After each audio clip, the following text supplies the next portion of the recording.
Hello my dear students. तो आज हमारा क्लास 12 का अगला लेक्चर है लिमिट का। और इस लेक्चर से देखो आगे जो भी चलेंगे थोड़ा हैवी चीज़ होगा। उस चीज़ को प्रॉपर्ली समझने का प्रयास कीजिएगा। एक ही बार में मैं पूरा समझाने का कोशिश करूँगा।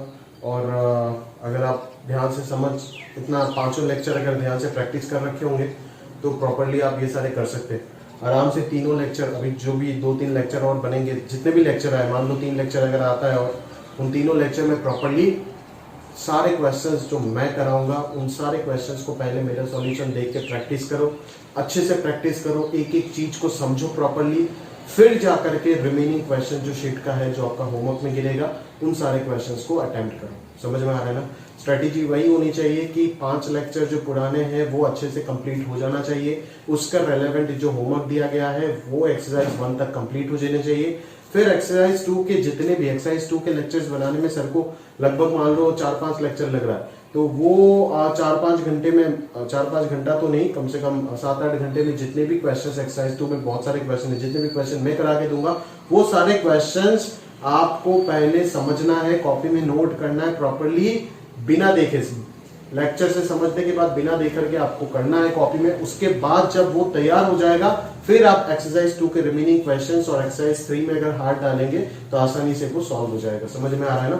बट अगर बिना लेक्चर देखे पढ़ेंगे, क्योंकि बहुत सारे टॉपिक्स और हैवी वेट्स में उठाने वाला हूं अभी, तो आप प्रॉपरली उन चीजों को समझिएगा और एक ही बार में अगर समझ लेंगे तो बेहतर होगा, आपका भी टाइम सेव होगा। समझ आता है? तो चलिए शुरू करते हैं। लास्ट लेक्चर में अपन ने आपको एक लिमिट बताया था, ये थोड़ा सा मिस्टेक हो गया था इस चीज में, तो मेरे को एक बच्चे ने फोन करके बोला है, तो मैं इस चीज को वापस आपके साथ डिस्कस कर देता हूँ। ठीक है, जरा ध्यान से देखिए। इसका आंसर मैं उस वक्त जब सॉल्व कर रहा था 1 दे दिया था आंसर, बट इसका आंसर 1 नहीं होगा, हाफ होगा। कैसे होगा, क्यों होगा, देखते हैं। अगर मैं ध्यान से समझता हूँ, इंफिनिटी पुट करने जाता हूँ तो ये तो इंफिनिटी है, बट ये 0 इंटू इंफिनिटी का फॉर्मेट बन रहा था जो कि अपने आप में एक इनडिटर्मिनेंसी है। समझ आ रहा है क्या? अगर ये चीज अपने आप में एक इनडिटर्मिनेंसी है तो पहले हमें इस चीज को सॉल्व करना होगा। अगर इस चीज को सॉल्व कर रहे थे तो अपन देख रहे थे कुछ इसका फॉर्मेट भी इंफिनिटी टाइप का ही आ रहा है, तो खैर अपन उसके बाद से यहां से क्या कर रहे थे, इनडिटर्मिनेंसी होने के वजह इसको x कॉमन लेकर के 1 minus x log 1 plus 1 upon x लिख रहे थे। समझ में आ रहा है ना? क्लियर? तो उसके बाद जाकर के अपन ये चीज सोचे कि ये तो सर इंफिनिटी बराबर इंफिनिटी इंटू 0 का लिमिट है, तो इस चीज को अगर अपने को सॉल्व करना है तो आपको क्या करना होगा, यहाँ पे बेसिकली लॉपिटल से अगर सॉल्व करना चाहते हो तो किसी भी x को नीचे भेज दो आप। समझ आ रहा है मेरी बात? अगर लॉपिटल से सॉल्व करना चाहते हो तो x को नीचे भेज दो, तो x log 1 plus 1 upon x divided by 1 by x। समझ आ रहा है मेरी बात? क्लियर है? चलो, तो limit x tending to infinity, limit x tending to infinity ये हो जाएगा 1 by x minus 1 by x square, है ना? क्योंकि ये 0 बाई 0 फॉर्मेट बन गया। देखो यहाँ पे आकर के ये 0 बाई 0 बन गया, तो माइनस 1 बाई एक्स स्क्वायर, इधर 1 का differentiation 0, minus x into log of 1 plus x by x का differentiation x by 1 plus x हो जाएगा, और कहीं ना कहीं यहाँ पे हो जाएगा minus log of 1 plus 1 by x. समझ आ रहा है? तो ये जो चीज बनने वाला है, ये चीज बनने वाला है ultimately limit x tending to infinity x square upon 1 plus x, x square upon 1 plus x minus of logarithm 1 plus 1 upon x divided by 1 by x square. ठीक है, सॉरी यहाँ पे प्लस आ जाएगा माइनस के कारण। ठीक बात है? क्लियर है? उसके बाद अपन ने क्या किए थे, अपन ने शायद अगर मैं ध्यान से देखूं तो ये माइनस एक्स, हाँ सही है। तो उसके बाद अपन ने इस चीज को कहीं ना कहीं 1 बाई एक्स नीचे लगा करके उधर लगा करके वो एडजस्टमेंट कर दिए थे। समझ आ रहा है क्या? क्लियर है? यहाँ तक सही है ना चीज? मैं एक बार वापस चेक कर लेता हूँ। x कॉमन लिया, 1 अपॉन एक्स आया नीचे, 1 माइनस एक्स, हाँ minus x into x plus 1, तो ये x बाई एक्स प्लस 1 आ रहे हैं यार, इसकी गड़बड़ हो गया, इंटू डेरिवेटिव ऑफ दिस नहीं लिखा ना, x प्लस 1 बाई एक्स, ये कितना हो जाएगा, एक्स स्क्वायर, एक्स स्क्वायर तो ऊपर हो जाएगा x माइनस एक्स माइनस 1, ये हो जाएगा डेरिवेटिव, फिर आएगा log of 1 plus 1 by x आ जाएगा। सही है? तो ये माइनस एक्स स्क्वायर कैंसिल हो गया, एक्स भी कैंसिल हो जाएगा, तो ये कहीं ना कहीं 1 बाई, ये कहीं ना कहीं 1 बाई 1 प्लस एक्स हो जाएगा, 1 बाई 1 प्लस एक्स हो जाएगा, बीच में माइनस रहेगा और इधर logarithm of 1 plus 1 by x हो जाएगा। समझ में आ रहा है ना?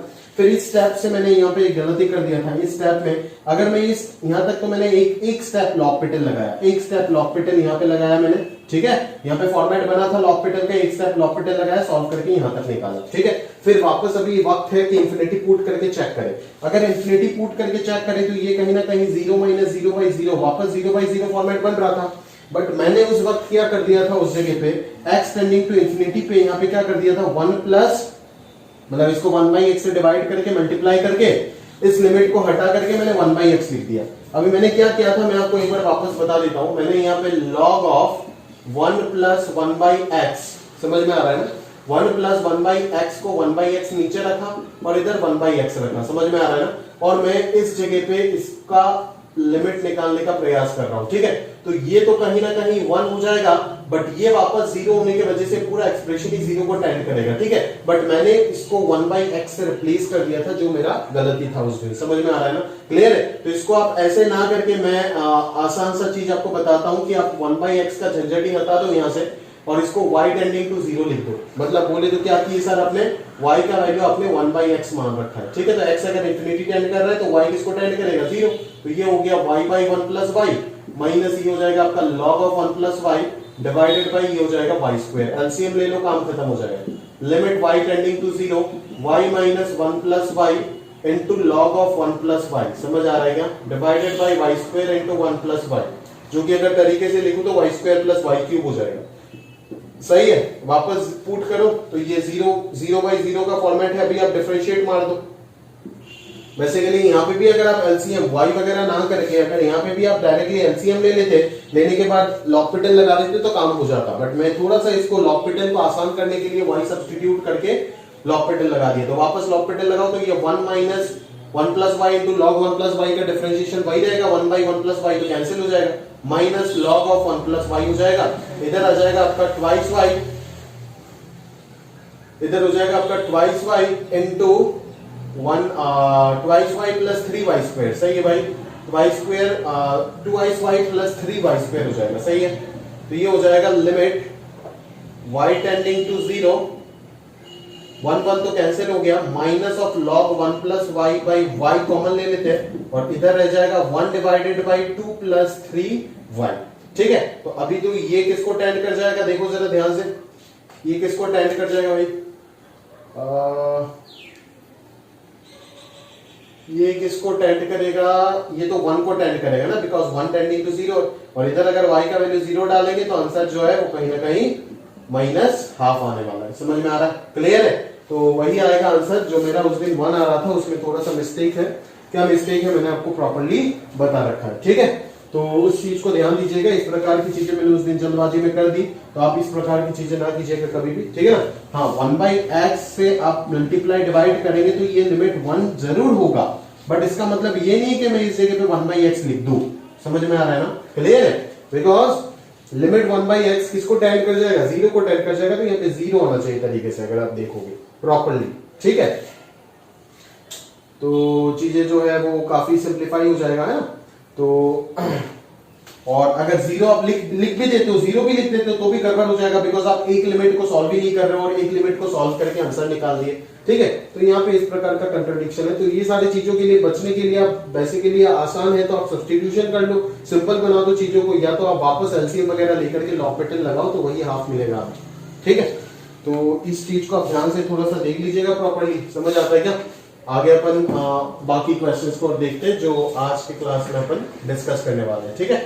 तो जरा ध्यान से देखिएगा क्वेश्चन को, ध्यान से देखिएगा जरा क्वेश्चन को।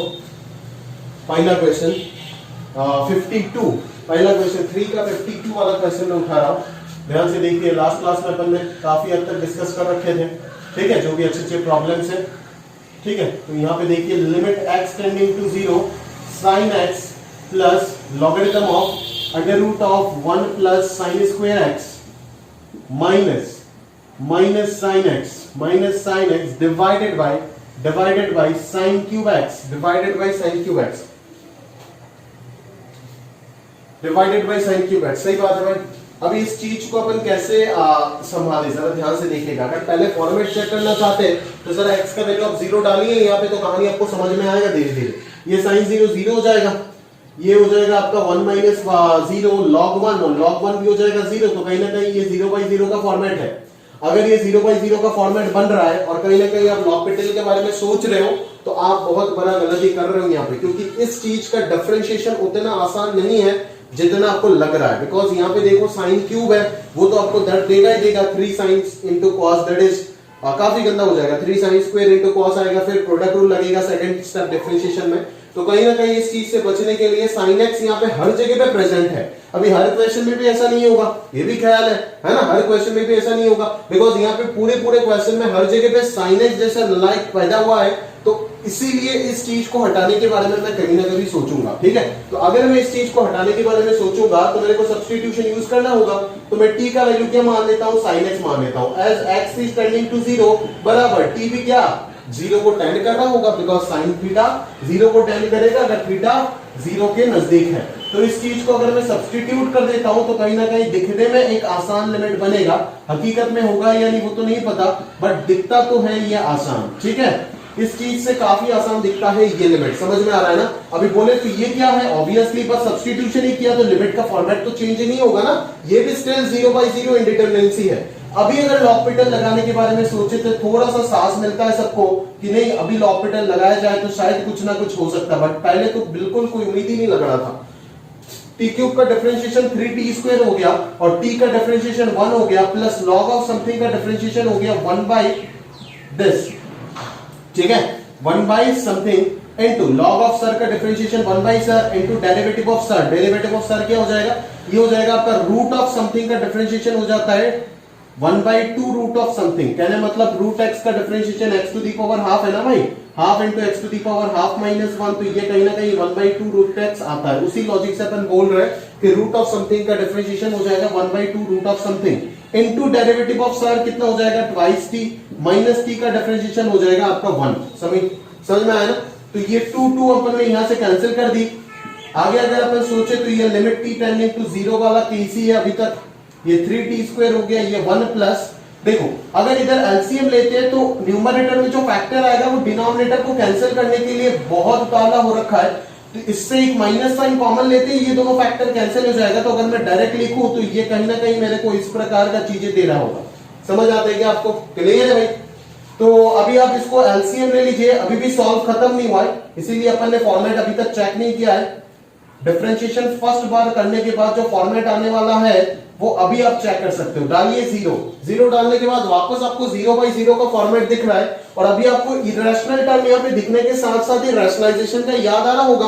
आपको लग रहा है कि इसको रैशनलाइज करते हैं टी स्क्वायर बनेगा और इस नीचे वाले को उड़ा देगा, समझ आ रहा है क्या। तो चलिए इसको रैशनलाइज कर देते हैं। जैसे ही अपन इसको रैशनलाइज करने गए तो ये कहीं ना कहीं 1 प्लस टी स्क्वायर माइनस 1 का फंडा बन गया, नीचे 3t स्क्वायर है, under root 1 plus t square इधर प्रेजेंट है, और इधर हो जाएगा under root 1 plus t square plus 1 वाला चीज। तो ये टी स्क्वायर इसको कैंसिल कर दिया, 1 इसको कैंसिल कर दिया। अभी टी का वैल्यू अगर अपन 0 डालेंगे तो ये कहीं ना कहीं 1/3 इंटू 1/1 इंटू 1 आपका 2 दिख रहा होगा, विच विल बी 1/6। समझ आ रहा है ना, ठीक है। तो ये एक सिंपल सा आपको पजल प्रॉब्लम आप बोल सकते हो, ठीक है, साइन एक्स के टर्म में देख करके आपको डरा रखा है, बट उसी जगह पे अगर सब्स्टिट्यूशन के बारे में आप सोच लेते हो तुरंत कहीं ना कहीं आप जो है अपना फॉर्मेट तक पहुंच जाएंगे, जो कि l'Hopital है। और l'Hopital का फॉर्मेट आसान होने से हमेशा हम मतलब आसान मतलब ऐसा फॉर्मेट होना चाहिए जहां पे डिफरेंशिएशन जो है वो आसान हो रहा होगा या फिर जल्दी 2-3 स्टेप के अंदर खत्म हो रहा होगा। समझ में आ रहा है ना। हमने साइन क्यूब को डिफरेंशिएशन करने से अच्छा समझे कि टी को डिफरेंशिएशन करें, बिकॉज साइन क्यूब को डिफरेंशिएशन करने से 3 साइन स्क्वायर नहीं तो कोसाइन देगा, जबकि उसके बाद जब सेकंड स्टेप डिफरेंशिएशन मारेंगे तब प्रोडक्ट रूल लगाना होगा, बट इधर कोई प्रोडक्ट रूल का गुंजाइश नहीं है। समझ में आ रहा है ना, बिकॉज ये 3t स्क्वायर है, जो 3 आ रहा है वो कांस्टेंट आ रहा है। समझ आ रहा है। तो इसीलिए अपन ने यहाँ पे एक सब्स्टिट्यूशन यूज किए। ये सब्स्टिट्यूशन टेक्निक्स किस प्रकार से आपको हेल्प कर रहा है उस चीज को आपको सिखाता है ये प्रॉब्लम, और वो कहीं ना कहीं जे एडवांस का आखिरी डेट तक जब तक एग्जाम खत्म ना हो आपके दिमाग में ये होने चाहिए। समझ में आ रहा है, बिकॉज जो भी लिमिट उधर आएगा तो वो कहीं सिंपल लिमिट्स तो होंगे नहीं, प्रीवियस ईयर देख सकते हो, बट अगर एक्सरसाइज 2 को आपने अच्छे से लगा लिए तो प्रीवियस ईयर एडवांस क्वेश्चन आपसे पानी जैसा बन जाएगा, आराम से बन जाएगा। सिवाय 1-2 क्वेश्चन 2014 में 1-2 अच्छे क्वेश्चन आ रखा था, ठीक है, बट उसके अलावा और जो भी प्रॉब्लम्स है उस काफी इजी पैटर्न में है। अगर आप एक्सरसाइज 2 लेवल में अपना तैयारी रखते हो तो, अगर एक्सरसाइज 1 लेवल की तैयारी रखते हो तब तो एक्सरसाइज 4 का आप जेई मेन भी नहीं बना पाओगे। ठीक है, चलो अगला क्वेश्चन देखते हैं। 52 के बाद मैंने 55 को उठाया क्योंकि ये मेरे को कहीं ना कहीं एक अच्छा सवाल लग रहा था। ठीक है, बट इसका कंसेप्ट मैंने ऑलरेडी आपके साथ डिस्कस कर रखा है, तो उस तरीके से अगर देखें तो ये एक प्रॉब्लम है जो आपसे बनना चाहिए। अभी यहां पे देखो, जो टेक्निक्स मैंने लास्ट लेक्चर में आपको बता रखा है, बाइनोमियल एक्सपांशन का टेक्निक, वो टेक्निक कहीं ना कहीं जो है ना, ठीक है, वो टेक्निक कहीं ना कहीं जो है ना, देखो यहाँ पे ना ये सब, ये जो कैलकुलस वाला ब्रांच है, वो टेक्निक्स, मेरा जो भी टेक्निक्स है, जिस प्रकार से मैं सोचता हूँ, वो आपको नोट करके रखना होगा कॉपी में, और कहीं ना कहीं याद भी रखना होगा। समझ में आ रहा है ना? Coordinate geometry is a different branch, calculus is different branch, algebra, हर चीज को सीखने का अलग अलग फ्लेवर होता है। ठीक है, यहाँ पे आपको टीचर को ज्यादा फॉलो करना होगा। समझ आ रहा है? सिंपल सा बोलूं तो मेरे को ज्यादा फॉलो करना पड़ेगा कि किस प्रकार से मैं सोच रहा हूँ, किस प्रकार से आपको लेके जा रहा हूँ। ये टॉपिक बुक पढ़ के निकालना काफी मुश्किल हो जाएगा। समझ में आ रहा है? तो उस लिहाज से अगर आप प्रॉपर्ली सोचे तो आपको हर एक पॉइंट सुनना पड़ेगा, हर एक लेक्चर देखना पड़ेगा, हर एक क्लास अटेंड करना पड़ेगा, और साथों साथ प्रैक्टिस भी रखना होगा, तभी जाकर के आपसे बनेगा सवाल। मैंने आपको बाइनोमियल का लॉजिक सिखाते वक्त ये बोला था कि बाइनोमियल ना लगा करके अगर आपको रैशनलाइजेशन आता है, हैवी रैशनलाइजेशन अगर आपको सॉल्व करना आता है तो आप कर सकते हो, बट ये अननेसेसरी है यहाँ पे रैशनलाइजेशन लगाना। यहाँ पे अगर क्यूब रूट ना होकर स्क्वायर रूट होता, तुरंत आप रैशनलाइज कर देते चीजों को और इंडिटरमिनेसी को रिमूव कर देते, बट यहाँ पे ये स्क्वायर रूट नहीं है, यहाँ पे क्यूब रूट है, तो कहीं ना कहीं आप बोलोगे सर क्यूब रूट को अपन रैशनलाइज कैसे करें? तो उस चीज को सोचने के लिए हम क्या बोलेंगे कि इसको बाइनोमियल एक्सपांड कर दो। अभी इसको बाइनोमियल एक्सपांड करें तो करें कैसे, वो चीज भी सीखना पड़ेगा। ठीक बात है? तो चलिए देखते हैं कि कैसे करें इस चीज को बाइनोमियल एक्सपांड। ठीक है, तो ये बाइनोमियल का एक और खूबसूरत सा क्वेश्चन है ना, बाइनोमियल का एप्लीकेशन, जो पूरा क्वेश्चन को काफी ज्यादा सिंप्लीफाई बना रहा है। अदरवाइज उसके अलावा भी बच्चे किस प्रकार से सोच सकते हैं, जो अच्छे बच्चे हैं वो सोच करके निकाल देंगे, बट उनका थोड़ा समय ज्यादा लग जाएगा। बट बाइनोमियल बताने के बाद मैं आपको वो चीज बता दूंगा जो अच्छे बच्चे बाइनोमियल पढ़ाने से पहले जब मैं क्लास में देता हूं तब भी वो निकाल देते हैं। एक स्टूडेंट ने एक बार कर दिया था, वो कैसे किया था मैं आपको बताता हूं। ठीक है, अच्छा चलो बता ही देते, पहले बता ही देते। उसने क्या सोचा कि सर यहाँ पे ए है और यहाँ पे बी है और यहाँ पे क्यूब आप दिखा रहे हो, नहीं, वो मतलब उसके बाद मैंने उसको बोला कि तुम जो किए वो तो बिल्कुल सही किए, यहाँ पे क्यूब है तो बच गए, बट अगर to the power 4 to the power 5 होता तो बाइनोमियल तुमको उसी लेंथ में आंसर दे देता, बट जो तुम्हारा फैक्टराइजेशन टेक्निक है वो तुमको और लंबा खींचता। चलो पहले बाइनोमियल बताते फिर वापस बोल रहे इस चीज को। ठीक है, अगर बाइनोमियल से अपन बोले तो क्या बोलेंगे, यहाँ पे आप यहाँ पे ना एक्स एक्स एक्स जो है आप कहीं ना कहीं आप प्रोडक्ट कर दो, पूरा प्रोडक्ट कर दो, देख लो यहाँ पे क्या आ रहा है। पहले साइड में प्रोडक्ट कर दो, पूरा फैक्टराइज कर दो इसको, है ना, फैक्टराइज फॉर्म में तो है ही, फैक्टर्स तो बने हुए, प्रोडक्ट कर दो, क्या आ रहा है देखो, x square plus 3x plus 2 बन रहा है, और इसके साथ अगर मैं रिमेनिंग फैक्टर x प्लस 3 को मल्टीप्लाई करता हूं तो कहीं ना कहीं x cube plus 3x square plus 2x plus 3x square plus 9x plus 6, तो यहाँ पे x cube plus 6x square plus 11x plus 6 type का कुछ बन रहा है। समझ में आ रहा है क्या बन रहा है यहाँ पे? Basically x cube plus 6x square plus 11x plus 6 minus x, इस टाइप का कुछ बन रहा है। सही बात है, क्लियर है भाई? तो आगे अगर अपन सोचे तो ये limit x tending to infinity हो गया, समझ आ रहा है? तो ये cube root of x cube common ले लिया अपन ने, तो 1 plus 6 by x plus 11 by x square plus 6 by x cube minus ये कितना हो जाएगा, सॉरी x हो जाएगा। समझ में आ रहा है? ये एक्स क्यूब जब बाहर आएगा, क्योंकि आप जानते हो कि बाइनोमियल एक्सपेंशन लगाने के लिए आपको 1 plus something to the power n का फॉर्मेट बनाना पड़ेगा, अदरवाइज नहीं होगा। आपको बाइनोमियल एक्सपेंशन लगाने के लिए क्या करना होगा, 1 plus something to the power n का फॉर्मेट बनाना होगा। यहाँ पे ये जरूरी है, ये नेसेसरी चीज है। समझ में आ रहा है? तो ये limit x tending to infinity हो गया, एक्स क्यूब का क्यूब रूट होकर के x बाहर आ जाएगा, और ये कहीं ना कहीं कुछ इस प्लेटफॉर्म में बन जाएगा, जरा ध्यान से देखिएगा। ठीक है, तो इसको मैं ऐसे ही रख देता हूं, 6 by x plus 11 by x square plus 6 by x cube, ठीक बात है, और ये होल टू द पावर 1/3, तो ये इस फॉर्मेट में रहेगा। ठीक है, तो यहाँ पे माइनस एक्स रहेगा। अभी जगह कम है तो मैं इस x को 1 लिख देता हूँ और यहाँ से x जो है उसको बाहर निकाल देता हूँ। समझ आ रहा है? तो कुछ इस प्रकार से बन गया। अभी आपको दिख रहा होगा 1 plus something whole to the power n, तो उसका एक्सपांशन अपन यूज कर सकते हैं यहाँ पे। समझ आ रहा है? तो ये क्या हो जाएगा, x को बाहर रहने दें, तो ये 1 प्लस nx हो जाएगा, nx, that is 1/3 into this समझ आ रहा है। प्लस जो आएगा ना उसमें क्या आएगा, n into n minus 1/2 into n square आएगा तो सॉरी एक्स स्क्वायर आएगा तो x का स्क्वायर, अभी आप सोचो ना जरा, x का स्क्वायर तो मैं लिखने में मेरा इंटरेस्ट है ही नहीं, बिल्कुल मेरा लिखने में इंटरेस्ट है नहीं। क्यों, जरा ध्यान से सोचना, 1 से गया, ठीक है।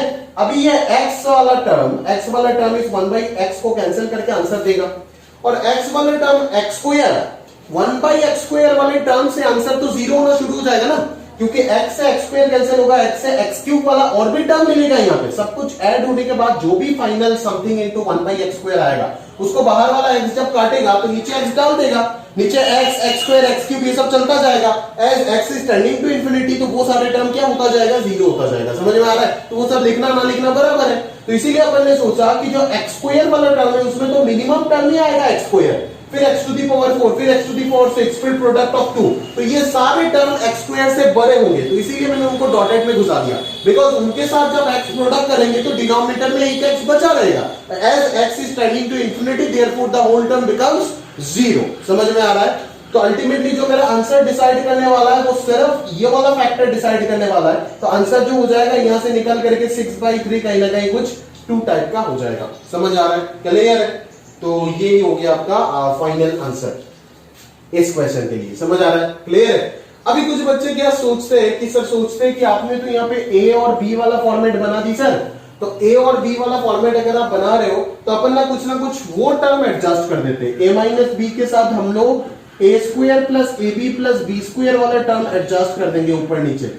बोले तो होगा क्या, यहाँ पे होगा क्या सर, जानते हो आप, a cube minus b cube बन जाएगा और ये नीचे a square plus a b plus b square आ जाएगा। ये प्लस वाला सेक्शन तो कभी इंडिटरमिनेसी देगा ही नहीं ऑब्वियसली। समझ में आ रहा है ना। तो ए क्यूब माइनस बी क्यूब से वो सिंप्लीफाई होकर के ये एक्स क्यूब वाला टर्म कैंसिल हो जाएगा और शायद इंडिटरमिनेसी रिमूव हो जाएगा। मैंने बोला बिल्कुल सही। समझ में आ रहा है, यहां तक तो आपने दिमाग लगा दी। बट अगर ऐसे होता कि यहाँ पे मैं 3 ना दे करके 5 दे देता तो कहीं ना कहीं दोस्त आप फंस जाते, क्योंकि अगर 5 के लिए जो फैक्टराइज फॉर्मेट है वो बहुत बड़ा हो जाता है ना, वो आपको लिखना पड़ेगा। समझ में आ रहा है। फिर अगर मैं यहाँ पे 5 ना दे करके मान लो 11 दे देता हूं तब भी वो फंस जाएगा पूरे तरीके से, क्योंकि कितना बड़ा फैक्टर वाला टर्म आएगा। समझ में आ रहा है ना। ए माइनस बी तो उसका वन ऑफ द फैक्टर है, उसके साथ कितना लंबा फैक्टर को प्रोडक्ट में करना पड़ेगा ऊपर नीचे, ठीक है। तो उस जगह पे और फिर उसको याद रखना, या फिर याद रखने की भी जरूरत नहीं, कहीं ना कहीं पास्कल ट्रायंगल से आप निकाल सकते हो।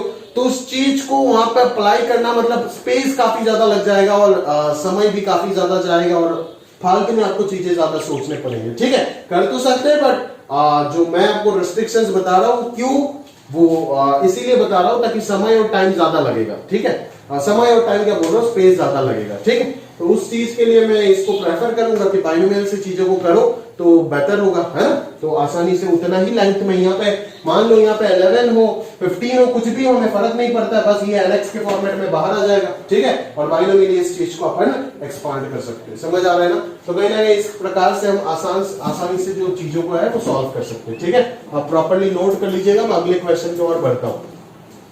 अभी नेक्स्ट 2 क्वेश्चन जो मैंने पिक किया ना आपका 57 और 60, ये बड़ा अच्छा क्वेश्चन है। हाँ है ना, इस चीज को आप ध्यान से, सारे अच्छे क्वेश्चन है भाई। आज के लेक्चर में ऐसा कोई क्वेश्चन आएगा ही नहीं, मतलब आज के लेक्चर ऑनवर्ड्स, ठीक है, जितने भी लेक्चर आएंगे कि जहां पर जो है ना आपको कोई फर्जी क्वेश्चन मिलेगा। ठीक है, सारे अच्छे अच्छे क्वेश्चन उठाएंगे। ठीक है, तो यहाँ पे भी देखो एक बड़ा अजीब सा क्वेश्चन आपको लग रहा है, कोई इनडिटरमिनेसी आपको नजर नहीं आ रहा है। बच्चा हमेशा कोई कर नहीं पाता, बेसिकली क्वेश्चन मैं जब भी देता हूँ क्लास को कोई कर नहीं पाता है और ना ही उससे बनता है वो सवाल। ठीक है, और मतलब क्योंकि अच्छा सवाल है, एक नया कंसेप्ट सीखने को मिलता है, उस प्रकार के थॉट अभी तक हमने डिस्कस नहीं किए। ठीक है, तो बेसिकली वो इनडिटरमिनेसी ना दिखने की वजह से, इनडिटरमिनेसी अगर उसको दिख जाता है ना, तो कुछ ना कुछ करके, जैसे इस क्वेश्चन में जैसे मैंने आपको बोला था a² + ab + b² ऊपर नीचे कर देता है, कुछ ना कुछ करके तो काम चला लेता है। बट यहाँ पे वो कुछ नहीं कर पाता ऐसे, क्योंकि उसको साइन दिख गया, उसके अंदर कुछ दिख रहा है, डिनोमिनेटर है ही नहीं, इंडिटरमिनेसी को पकड़ नहीं पा रहा है सही से।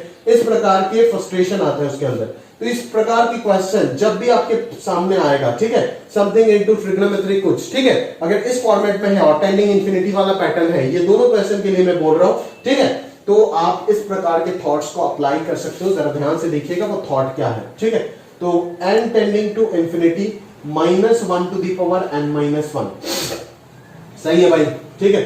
और अंदर है आपका sine of pi into under root of n square plus n divided by 2 plus 1 where n is natural, ठीक है, वेयर n इज नेचुरल। समझ आ रहा है आपको, ठीक है। तो यहां पे ना अपन अगर चीजों को थोड़ा सा सही से देखते तो और अच्छे से समझ में आएगा। जरा ध्यान से देखिएगा, ठीक है।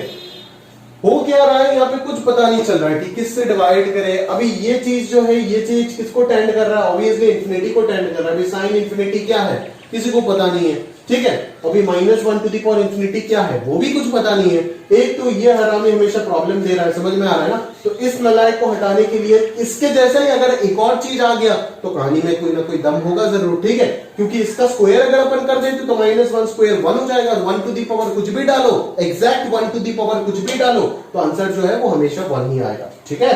तो उस लॉजिक से हम इसके साथ एक और चीज लाने का सोच रहे हैं, इसके जैसा ही एक और चीज लाने का सोच रहे हैं। ये एक पॉइंट हो गया।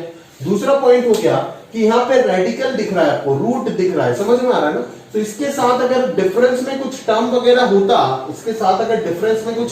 होता, तो आप कुछ ना कुछ तो सोचते, एटलीस्ट रैशनलाइजेशन के बारे में तो सोचते और चीजों को थोड़ा सा सिंप्लीफाई करने का प्रयास करते, ठीक है। तो उसी थॉट को आगे रखते हुए अपन जो है ट्रिग्नोमेट्री यहाँ पे थोड़ा सा यूज कर रहे हैं, ठीक है। वो ट्रिग्नोमेट्री क्या है जरा ध्यान से देखिएगा, आप समझ आ रहा है क्या, ठीक है। अपन जो है ना इस चीज को साइन ऑफ थीटा, इसको थीटा मान लो, तो इस साइन थीटा को अपन n पाई माइनस थीटा के फॉर्मेट में लिखने का प्रयास कर रहे हैं। n पाई माइनस थीटा के फॉर्मेट में लिखने का प्रयास कर रहे हैं। आप बोलोगे सर साइन थीटा तो हमेशा sine n pi minus theta नहीं होता, बिकॉज n अगर ऑड हो गया तब तो ये क्या हो जाएगा, साइन थीटा हो जाएगा। बट अगर n इवन हो गया तब तो ये फोर्थ क्वाड्रेंट में चला जाएगा और ये माइनस साइन थीटा होगा। कहना है मतलब आप ये बोल रहे हो कि अगर n ऑड है तो आंसर पॉजिटिव आएगा और अगर n इवन है तो आंसर नेगेटिव आएगा। बट आना चाहिए पॉजिटिव, आना चाहिए, बिकॉज यहां पे तो प्लस साइन थीटा है ना, तो आना चाहिए पॉजिटिव। तो n अगर ऑड है तो एक्स्ट्रा अगर एक और बाहर माइनस आ जाता है तो काम बन जाएगा। समझ में आ रहा है। तो इस चीज को मैं सिर्फ ये नहीं लिख रहा हूं, इस चीज को मैं कुछ इस प्रकार से एडजस्ट कर रहा हूं, इसी से मल्टीप्लाई कर रहा हूं। जरा ध्यान से देखिएगा। अभी अगर n ऑड होता है तब तो ये प्लस हो जाएगा और यहां पे ऑड डालो तो पावर इवन हो जाएगा, -1 to the power even will be plus, सब कुछ सही है। और अगर n ऑड इवन हो जाता है तब तो इसका आंसर तो माइनस आएगा बिकॉज फोर्थ क्वाड्रेंट होगा। और इधर n इवन होने से -1 टू दी पावर ऑड से एक और माइनस आएगा और वो माइनस और माइनस मिलके इसको क्या बना देगा, प्लस बना देगा। तो आपका काम जो है वो पूरा सॉल्व हो जाएगा। समझ में आ रहा है। अभी इन दोनों का प्रोडक्ट क्या हो जाएगा, ये तो था आपका फर्स्ट स्टेप और सबसे क्रिटिकल स्टेप। समझ में आ रहा है। जो इस प्रकार के क्वेश्चंस पे अपन ये थॉट रख के चलते हैं आगे और हमें काफी ज्यादा हेल्प होता है। समझ में आ रहा है ना। तो अभी ये चीज क्या हो गया, इसका स्क्वायर। अब स्क्वायर को अगर अंदर घुसाते तो -1 स्क्वायर 1 और 1 टू दी पावर इंफिनिटी हो या फिर कुछ भी हो, एग्जैक्ट 1 की बात कर रहे हैं, एग्जैक्ट 1। ये -1 एग्जैक्ट 1 है, सॉरी -1 ये एग्जैक्ट वैल्यू है, ये एग्जैक्ट -1 है, ये कोई अप्रोचिंग नहीं है। तो -1 square will be exact 1 and 1 exact 1 to the power infinity will always be 1। समझ में आ रहा है। तो ये चीज तो हम हटा देते, ये क्या बन गया, ये 1 बन गया। समझ में आ रहा है। अभी इस चीज को जरा ध्यान से देखिए। यहां से पाई कॉमन चला गया और यहाँ अंदर में ये रैशनलाइजेशन वाला एक फॉर्मेट बन रखा है ना पूरा। तो इसी चीज को अगर मैं रैशनलाइज कर देता हूं तो ये जो कहानी है वो किस प्रकार से बनेगा जरा आप ध्यान से देखिए, ठीक है। ये कुछ इस प्रकार से बनने का कोशिश करेगा। क्या आपको ऐसा लग रहा है, बराबर, ठीक है। तो ये n स्क्वायर कैंसिल हो गया। समझ आ रहा है मेरी बात, क्लियर है ना। तो यहाँ पे चीजें जो है वो क्या बन रहा है जरा ध्यान से देखिए। Limit n tending to infinity, ठीक है, साइन ऑफ पाई इंटू, इधर अगर मैं -n/2 बोलता हूं और इधर -1 डिवाइडेड बाई ये n plus under root n square plus n/2 plus 1। समझ में आ रहा है, ठीक है। अभी ये क्या है, ये कुछ आपको कॉम्पोजिशन टाइप का लग रहा है ना, बाहर साइन है और अंदर कुछ और फंक्शन है, दिख रहा है। तो इस लिमिट को अगर मैं अंदर डाल देता हूं तो क्या आएगा, इस लिमिट को, इस पाई को तो बाहर निकाल नहीं सकते हो ना, साइन के अंदर से पाई तो ना बाहर आ जाएगा, ठीक है। लिमिट के अंदर से कांस्टेंट बाहर आता है। अगर पाई यहां पे होता तब बच्चे यहां पे भी गलती करते, इसीलिए मुझे याद आया। अगर यहां पे पाई आता है तब बाहर लेके जा सकते हो, यहां पे अगर पाई थोड़ी ना उसको बाहर लेके जाएंगे। ठीक है ना, लिमिट के साथ वो चीज होता है। साइन के थीटा को के साइन थीटा थोड़ी ना लिख सकते। समझ आ रहा है मेरी बात? तो यहाँ पे अपन क्या कर सकते हैं, आप देख सकते हो कि ये टेंडिंग इन्फिनिटी वाला लिमिट है, और ये जो लिमिट है उसको मैं हाईएस्ट पावर से अगर डिवाइड करूंगा तो ही काम खत्म हो जाएगा, बिकॉज न्यूमरेटर में हाईएस्ट पावर n है और डिनोमिनेटर में भी कहीं ना कहीं n स्क्वायर का रूट होकर के n ही आएगा। समझ में आ रहा है? तो अगर हाईएस्ट पावर से डिवाइड कर देते हैं तो इसका लिमिट जो आएगा वो ऊपर तो कुछ -½ बचेगा और बाकी सब तो 0 हो जाएगा, बिकॉज डिनोमिनेटर में n आ जाएगा। और इधर अगर बात करें तो कहीं ना कहीं 1 + 1 आ जाएगा, तो ये पूरा कहानी कुछ -1/4 टाइप का आएगा। तो बस खत्म। तो ये साइन ऑफ क्या हो गया, -π/4। बिकॉज ये चीज कब लिख सकते हैं, f ऑफ gx का लिमिट को f ऑफ लिमिट gx कब लिख सकते हैं, अगर f फंक्शन जो है वो उस जगह पे अगर कंटिन्यूअस है। और ये क्या, कोई भी रियल वैल्यू पे साइन फंक्शन हमेशा क्या होता है, कंटिन्यूअस होता है। तो आराम से ये चीज कर सकते हैं। तो ये क्या हो गया आपका, sine of -π/4 which will be -1/√2। समझ आ रहा है, क्लियर है? तो इस प्रकार का ये एक हैवी प्रॉब्लम था, ठीक है ना। इस चीज को भी आप सोच सकते हो, है ना, मैंने लिख दिया बट ये होमवर्क में देना चाहिए था, है ना। इस चीज को भी आप सोच सकते हो इसी प्रकार से, ठीक है। अगर मैं यहाँ पे n π - θ कर देता हूं, समझ में आ रहा है ना आपको, n π - θ। देखो अभी यहाँ पे भी आप वही चीज कर सकते हो, ठीक है। मैं आपको दिखाता हूं, यहाँ पे ध्यान से सोचिएगा जरा। इस क्वेश्चन में भी मैं वही चीज ही कर सकता हूं कि n इंटू यहाँ पे मैं -1n - 1 लगा करके sign of n π - 2π into √1 + n² लिख सकता हूं। ठीक बात है, क्लियर है ना। बट मैं ऐसा नहीं करूंगा यहाँ पे, ठीक है, बिकॉज अब की बार यहाँ पे 2π का मेरे को एक चक्कर लग रहा है, ठीक है। तो और 2π क्योंकि स्क्वायर जब रेशनलाइज करने जाएंगे तो n² के साथ 2n² ना के 4n² आ जाएगा ना, तो कैंसिल नहीं होगा।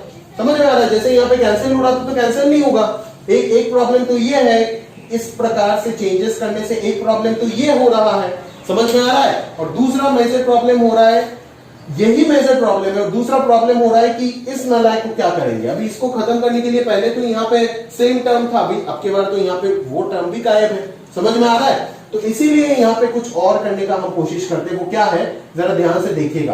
अकॉर्डिंग टू क्वेश्चन सोचना पड़ रहा है, सेम प्लेटफॉर्म में आपको अलग अलग चेंजेस करना पड़ रहा है। उस चीज को ध्यान से समझिए दोस्त, ठीक है। क्या करोगे आप बेसिकली यहाँ पे, बेसिकली क्या करोगे, देखो यहाँ पे 2π इंटू √1 + n² -2nπ लिख दो ना, -2nπ लिख दो, काम खत्म हो जाएगा। बोले कैसे सर, जरा ध्यान से सुनिएगा। अगर मैं साइन यहाँ पे -2nπ लिख देता हूं तो माइनस कॉमन लेंगे तो sine of -θ will be -sin θ, एक माइनस तो बाहर आएगा ही आएगा।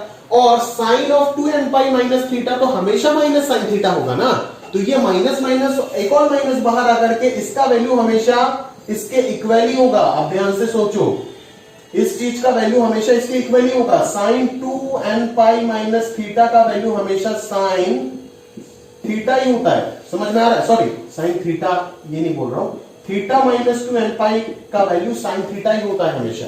तो उसी लॉजिक को यहाँ पे अप्लाई किया तो हमारा क्या मिल गया, 2π भी मिल गया, 2π कॉमन आ जाएगा और जब रैशनलाइजेशन करेंगे तो n² कैंसिल भी हो रहा है। समझ में आ रहा है? यही चेंजेस आप बोलोगे सर इस चीज को तो अलग सा प्रोफाइल है आपने सिखाया, अभी वही चीज आप हर क्वेश्चन में चेंज करोगे तो कैसे हम सीखेंगे। अरे भाई चेंज क्यों कर रहे हो, उस लॉजिक को तो पकड़, पहले इसको हम अवॉइड कर रहे हैं बिकॉज इसके साथ इसी को खत्म करने के लिए पहले तो ये था, बट इस क्वेश्चन में ये नहीं है। एक पॉइंट हो गया। और दूसरा मेजर पॉइंट जो तू समझ सकता है, अंदर जब तक n² सिंप्लीफाई नहीं होगा तब तक काम नहीं बनेगा ना। n² अगर बचा रहेगा तो 2 डिग्री टर्म न्यूमरेटर में है तो आंसर तो साइन के अंदर इंफिनिटी रह जाएगा, तो फायदा क्या होगा, है ना। साइन इंफिनिटी किसी को नहीं पता। तो n² वाली चीज को कैंसिल करने के लिए, 2 डिग्री टर्म को कैंसिल करने के लिए अपन यहाँ पे 2π के बारे में सोच रहे हैं, बिकॉज यहाँ पे ऑलरेडी 2π दे रखा है। समझ आ रहा है ना। तो ये 2π दे रखा है, उस चीज को सॉल्व करने के लिए अपन जो है यहाँ पे कहीं ना कहीं 2nπ के बारे में सोचे। समझ में आ रहा है, क्लियर है। तो वही हमारा यहाँ पे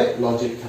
समझ आ रहा है। तो इस चीज को सिमिलरली आप आराम से कर सकते हो यूजिंग रैशनलाइजेशन, ठीक है। और फिर जो लिमिट सॉल्विंग है वो तो आप sin θ/θ फॉर्मेट बनाओ, या फिर अगर डायरेक्टली इस प्रकार से सॉल्व हो रहा है तो हो जाएगा, कोई इश्यू नहीं, ठीक है। तो कुछ इस प्रकार से कहानी जो है उसको आप आराम से आगे बढ़ा सकते हो, ठीक है ना।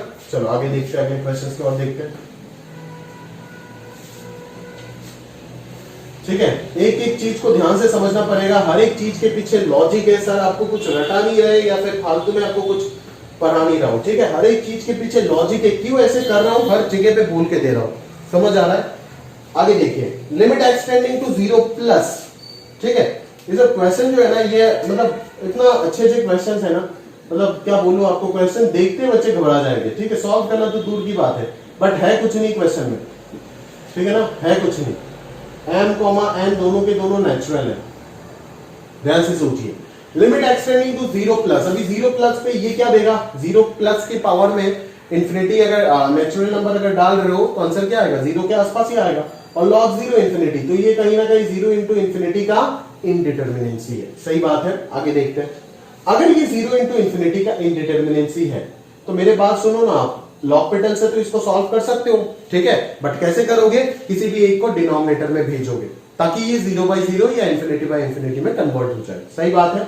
तो अगर एक को डिनोमिनेटर में भेजना चाहूं तो किसको भेजूंगा मैं, किसको भेजूंगा, इस चीज को जरा ध्यान से बोलो ना, किस चीज को मैं भेजूंगा, ऑब्वियसली मैं x to the power m को भेजूंगा, क्योंकि अगर log नीचे जाएगा तो वो 1/log x to the power n हो जाएगा, जिसको डिफरेंशिएट करने के लिए क्वोशिएंट रूल लगाना पड़ेगा, काफी गड़बड़ हो जाएगा, ठीक है। तो अपन x to the power m को भेजते तो काफी ज्यादा हेल्पफुल हो जाएगा, समझ आ रहा है।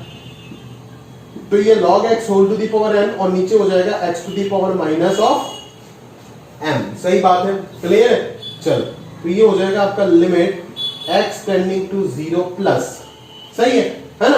तो ये कौन सा फॉर्मेट बन गया, इंफिनिटी बाय इंफिनिटी का इनडिटर्मिनेंसी बन गया। अभी अपन यहां पे क्या करेंगे, लॉपिटल लगा सकते हैं, डिफरेंशिएट करो, sir to the power n, सबसे पहला फॉर्मेट क्या है यहाँ पे, sir to the power n, फिर कौन सा फॉर्मेट है, log ऑफ सर, समझ में आ रहा है। Sir to the power n क्या हो जाएगा, n of log x to the power n minus 1, सही बात है, ठीक है, into ddx of sir, that is ddx of log sir, ddx of sir कौन है, log x। अभी ये भी तो एक log सर के फॉर्मेट में है ना, ये क्या आएगा, 1/सर into ddx of sir, which is nothing but 1/x। तो इसका आंसर क्या आएगा, 1/x आएगा, और इधर से क्या आएगा, minus m x to the power minus m minus 1 into derivative of x, that is 1। समझ में आ रहा है, क्लियर है। अभी तक अभी बस फर्स्ट स्टेप डिफरेंशिएशन किया, अभी फॉर्मेट चेक मत करो, इसको सिंपलीफाई करो पूरा, फिर जाकर के चेक करो, ठीक है।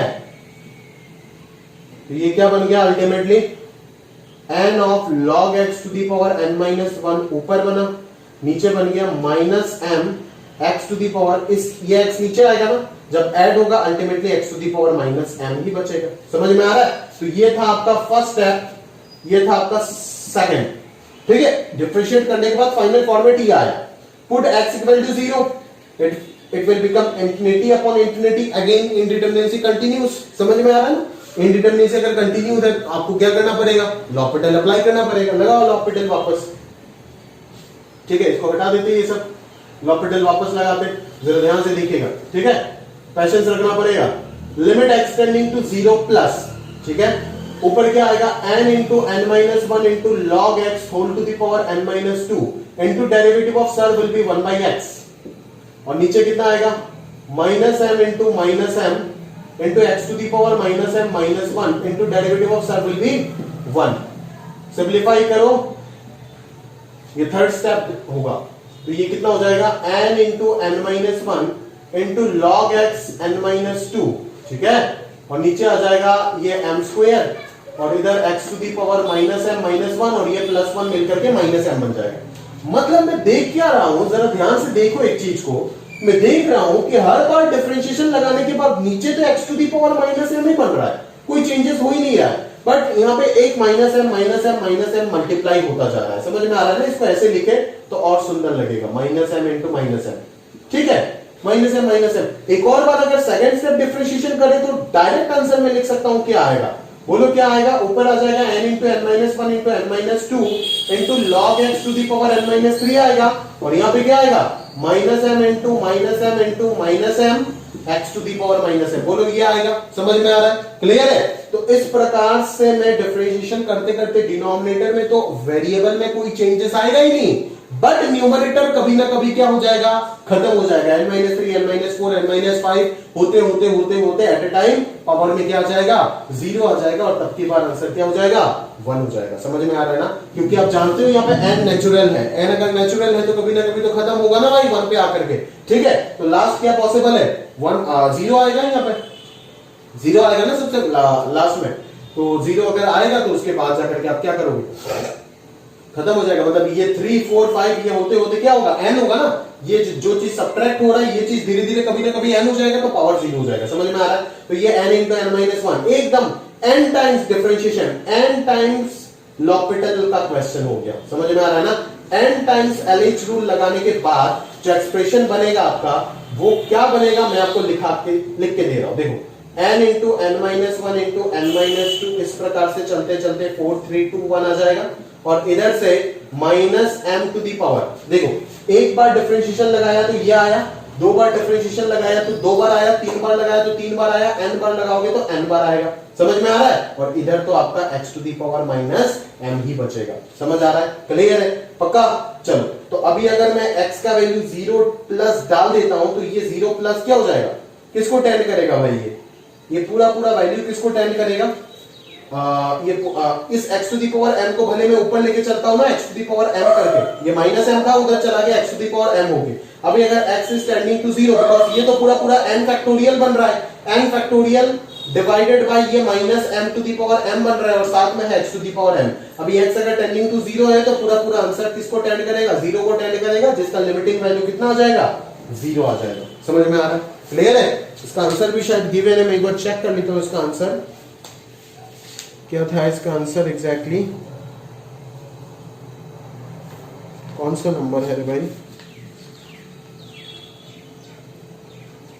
हाँ वही 0 ही आ रहा है, सही। तो इसी प्रकार से कुछ आप क्वेश्चन जो है उसको आराम से सॉल्व कर सकते हो, आंसर 0 ही आ रहा है। ठीक है, आप देख रहे हो कि n टाइम्स लॉपिटल लगाने के बाद जो है आंसर आ रहा है आपके पास। ठीक है, बट अगर आप फ्रस्ट्रेट हो जाओगे एक क्वेश्चन को करते वक्त, ठीक है, ज्यादा से ज्यादा 3 से 4 स्टेप तक आपको सब कुछ दिखना शुरू हो जाएगा। समझ में आ रहा है? अगर क्वेश्चन आपसे नहीं सॉल्व हो रहा है वो भी दिख जाएगा। अगर फ्रस्ट्रेट होकर के बहुत बच्चे, मैं तो बोलता हूं 99% बच्चे यहाँ पे आकर के छोड़ देंगे, वो लोग पकड़ ही नहीं पाएंगे कि क्या हो रहा है। बार बार बस फॉर्मेट चेक करते जाएंगे और बोलेंगे अरे infinity by infinity, infinity by infinity. L'Hopital लगाने से तो इंडिटरमिनेट रिमूव हो जाता है 2-3 स्टेप बाद, बट यहाँ पे तो हो ही नहीं रहा है, हो ही नहीं रहा है, चलता ही जा रहा है। अरे पैटर्न को तो पकड़ कि चलता जा रहा है तो किस प्रकार से चल रहा है, कोई ना कोई तो खत्म होने का कगार पे खड़ा हुआ है ना। न्यूमरेटर तो खत्म हो रहा है धीरे धीरे, पूरा डिमिनिश होता जा रहा है, और डिनोमिनेटर अपने आप को मेंटेन रख रहा है विद इन कांस्टेंट टर्म। समझ में आ रहा है? तो इस प्रकार से ये लिमिट जो है जैसे जैसे मैं कंटिन्यूअस करता जाऊंगा लॉपिटल को, वो इतना एकदम n फैक्टोरियल ऊपर आ जाएगा, और डिनोमिनेटर जो है वो x का फॉर्मेट में बचेगा जो अल्टीमेटली न्यूमरेटर में चला जाएगा, और आंसर जो है वो 0 को टेंड कर रहा होगा। ठीक है, तो इस प्रकार से भी आपको क्वेश्चन करना पड़ेगा। ये भी एक बहुत हैवी क्वेश्चन हो गया है ना, ऑर्डिनरी लॉपिटल नहीं है, ये क्या है, n टाइम्स आपको लॉपिटल लगाने के बाद जो है वो आंसर दिख रहा होगा। समझ में आ रहा है? क्लियर है? तो इस प्रकार के क्वेश्चन आपको करने पड़ेंगे, तभी जाकर के जो आपका पढ़ाई है या फिर जो भी स्टडी आपने कर रखे हो वो परफेक्शन आएगा। समझ में आ रहा है ना? ठीक है, अभी जाकर के आपको लगेगा कि जे एडवांस की तैयारी चल रहा है, वाकई चल रहा है। ठीक है, उसके ऊपर लेवल की जाके क्वेश्चन जब करोगे आप तब जाकर के आपको फील आएगा। ठीक है, और ये करना जरूरी है। ठीक है ना, एडवांस निकालने के लिए उसके ऊपर जाकर के तैयारी करना पड़ेगा। ठीक है, आगे देखो, तो ये क्वेश्चन हो गया 3 का, और कोई क्वेश्चन मैं बता नहीं रहा हूं, सफिशिएंट क्वेश्चन मुझे लगता है मैंने डिस्कस कर दी। अभी मैं 4 पे जा रहा हूं और 4 पे बातचीत करूंगा। ठीक है, जरा ध्यान से देखो। ठीक है, 4 का क्वेश्चन नंबर 7, एक ही क्वेश्चन को उठाया, उसके थ्रू ही ये पूरा टॉपिक जो है मैं आपको कवर करके दूंगा। ठीक है, हाँ, तो यहाँ पे आपका बॉक्स के अंदर ग्रेटेस्ट इंटीजर है ये दोनों के दोनों। बॉक्स के अंदर क्या है, 2 sin x by x, और यहाँ पे tan inverse x upon x। सही बात है। तो अभी अपन क्या करें, यहाँ पे सिर्फ ध्यान से सोचते हैं ना। बॉक्स आ गया तो मैंने आपको बोला था कि आप LHL RHL दोनों जगह पे जज करो, तभी जाकर के प्रॉपर आइडिया आपको मिलेगा। इधर LHL का बात करते हैं और इधर RHL का बात करते हैं। सही है, चलो देखते हैं, ध्यान से देखिए। LHL में हम किस में बात करेंगे, limit x tending to 0 minus box of 2 sin x upon x। सही बात है, प्लस इधर tan inverse of x upon x। सही बात है। अभी 0 माइनस 0 के आसपास sin x और x का नेचर पूरा दुनिया जानता है, और मैं भी आपको ऑलरेडी बता रखा हूं, ट्रिग्नोमेट्री में बताया, इनवर्स ट्रिग्नोमेट्री में बताया, और अगर बताने का उम्मीद करते हो तो शायद नहीं होगा इस दुनिया में। ठीक है, इस प्रकार से होता है और इस प्रकार से साइन इनवर्स होता है। ठीक है ना, बोला था ना साइन इनवर्स x से बड़ा होता है, वो भी tan x sin x से बड़ा होता है, ठीक है। और मैग्नीट्यूड का बात कर रहा हूँ, ठीक है, मैग्नीट्यूड का बात कर रहा हूँ। बट अगर इनइक्वालिटी देखो तो for x greater than 0 sin inverse is greater than x is greater than sin x, and for x less than 0 sin x is greater than x is greater than sin inverse x। But अगर मैं magnitude का बात करूं तो उसमें sin x हमेशा x से छोटा ही होता है, ठीक है। चलो, तो अगर मैं जीरो माइनस का बात कर रहा हूं, जीरो माइनस मतलब इधर वाले रीजन में, इधर वाले रीजन में sin x x से थोड़ा सा ऊपर है, मतलब sin, अगर मैं ओरिजिनली देखूं तो sin x का वैल्यू x से ज्यादा है, बट अगर मैग्नीट्यूड में देखूं तो sin x का वैल्यू कम है कंपेयर टू x, दोनों ही नेगेटिव है। अगर दोनों नेगेटिव है तो ये माइनस माइनस तो कैंसिल हो जाएगा ना। मान ले sin का वैल्यू, sin x का वैल्यू क्या होगा, मान लो -0.00001, ठीक है। तो ये वाला क्या हो सकता है, x 0.0002 हो सकता है, ठीक है। मैग्नीट्यूड में ये ज्यादा रहेगा, ठीक है ना। बट कैंसिल आउट होकर के ये वैल्यू 1 से तो कम ही आएगा, माइनस माइनस तो कैंसिल होगा, बट ये तो 1 से कम आएगा ना। अगर एग्जैक्ट 1 आता तो ये 2 होता प्रोडक्ट होके, अगर एग्जैक्ट 1 से कम आ रहा है तो ये 2 से भी कम आएगा प्रोडक्ट, दैट इज बॉक्स के अंदर क्या होगा, 2 माइनस होगा, सही बात है। सिमिलरली tan इनवर्स और x को देखो जरा, tan इनवर्स का ग्राफ देखो जरा, tan इनवर्स ऐसे होता है, x ऐसे होता है, तो tan 0 माइनस पे देखना है ना आपको, तो 0 माइनस पे सिमिलर रीजन होगा, 0 माइनस पे tan इनवर्स का वैल्यू x से तो ज्यादा होगा बट मैग्नीट्यूड में कम होगा, तो इसका आंसर में क्या लिखूंगा, 1 से छोटा होगा, यहाँ पे तो 2 भी नहीं है तो ये 1 माइनस लिखूंगा, तो इसका आंसर 1 हो गया, इसका आंसर 0 हो गया, तो आंसर विल बी 1। LHL का आंसर क्या आ रहा है, 1 आ रहा है, समझ में आ रहा है। हमेशा box, fraction part, signum, mod, ये सब में आप LHL RHL निकालो, ठीक है, ये सब स्पेशल फंक्शन है, आप मैंने बोल के दिया आपको बार बार। आगे देखो RHL का बात करते हैं, RHL में जरा ध्यान से देखो, 0 प्लस में वही चीज चलेगा, sin x x से तो छोटा ही है ना, तो ये क्या होगा, ये तो 2 माइनस ही होगा, ठीक है। और tan इनवर्स x भी x से छोटा है, तो ये भी क्या होगा, ये भी तो आंसर 1 से छोटा ही आ गया ना, 1 माइनस, तो ये 1 हो जाएगा, ये 0 हो जाएगा, ऑटोमेटिक आंसर क्या आएगा, 1 आएगा। तो LHL और RHL दोनों ही बराबर है, तो आंसर जो है उसका लिमिट क्या होगा, ये लिमिट एग्जिस्ट भी करेगा एंड इट्स लिमिटिंग वैल्यू जो होगा वो भी क्या होगा, 1 ही आएगा, and it's limiting value is 1। समझ में आ रहा है, क्लियर है। इस प्रकार से आपकी शीट में आपको box of sine inverse by x, box of sine mod x, ये सब बहुत सारे क्वेश्चन मिल जाएगा। जैसे मैंने आपको जज करके दिखाया उसी प्रकार से आप 0 माइनस 0 प्लस पे जज करो, आराम से हो जाएगा। जो बच्चा ये प्रोफाइल किया नहीं है, इस प्रकार से सोचना सिखाया नहीं गया, वो कैसे करेगा बोलो तो आप मेरे को, कभी कर ही नहीं पाएगा, इम्पॉसिबल, चाहे कितना भी टैलेंटेड हो जाए कभी नहीं सोच पाएगा। करना पड़ेगा ये सब चीजें, तब जा करके अपन बोल सकते हैं नहीं तैयारी पूरा है, अभी आ जाए कोई भी क्वेश्चन अपन सोच के दिखा देंगे, ठीक है। बट अगर करेंगे नहीं तो रेंज से बाहर है ना अपन, समझ आ रहा है, क्लियर है। तो ये हो गया आपका क्वेश्चन, आगे देखते हैं। कोई कराए उसको, वो खुद से करे, वो मैटर नहीं करता, बट करना पड़ेगा किसी भी हालत में, ठीक है। अगला क्वेश्चन देखें, क्वेश्चन नंबर 9, सही है।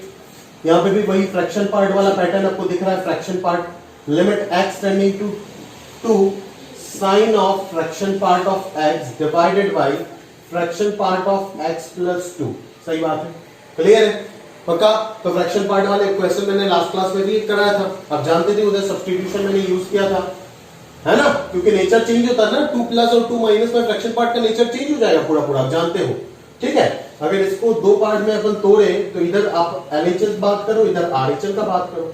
LHL का अगर बात करते हो तो ये क्या हो जाएगा, limit x tending to 2 minus sine of fraction part of x divided by fraction part of x plus 2 हो जाएगा, समझ आ रहा है ना मेरी बात, ठीक है।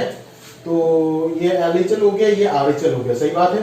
तो इसको अगर मैं सब्स्टिट्यूट कर देता हूं तो ये क्या बनेगा बोल, as x is tending to 2 minus t किसको टेंड करेगा, 1 को टेंड करेगा, बिकॉज 1.999 उसका फ्रैक्शन पार्ट क्या होगा, 1 के आसपास ही तो होगा ना भाई, तो t टेंडिंग टू क्या हो जाएगा इस केस में 1, और इधर क्या रहेगा sin t divided by fraction part of x plus 2, और फ्रैक्शन पार्ट तो बराबर है ना बोल, ये चीज और ये चीज तो इक्वल है भाई, ये प्रॉपर्टी नहीं पढ़ा था क्या फ्रैक्शन पार्ट में, x plus n is equal to fraction part of x, but box अगर होता तो प्लस n बाहर चला जाता, तो यहाँ पे भी t आ जाएगा, और sin t by t, t tending to 1 का आंसर क्या हो जाएगा, sin 1, समझ में आ रहा है। सिमिलरली अगर RHL का बात करूं तो x टेंडिंग टू 2 प्लस होगा sine of fraction part of x by fraction part of x ही लिख देता हूं, ठीक है ना, क्योंकि fraction part of x plus 2 तो आपको उल्लू बनाया, है ना, डर दिखाया आपको यहाँ पे 2 देख करके, क्या बता आप अजीब अजीब सोचने ना लग जाओ, एच वेच कुछ अनाप शनाप सोचो ना, ठीक है, इसीलिए आपको फंसाया गया है और आप फंसने के लिए तैयार भी हो। अगर x टेंडिंग टू 2 प्लस हो जाता है तो फ्रैक्शन पार्ट किसको टेंड करेगा, 2.001 का फ्रैक्शन पार्ट 0 के आसपास होता है, तो t टेंडिंग टू 0 हो जाएगा और ये क्या होगा sin t by t, answer जो होगा वो 1 हो जाएगा। आगे चल आ रहा है 1 और आगे चल आ रहा है sin 1, क्या एग्जिस्ट करेगा, बिल्कुल नहीं, दोनों अनइक्वल है तो दोनों के दोनों लिमिट जो होगा वो क्या होगा, डज नॉट एग्जिस्ट हो जाएगा। समझ आ रहा है, क्लियर है, ये दोनों क्वेश्चन में बता दी। चलो आगे देखते हैं।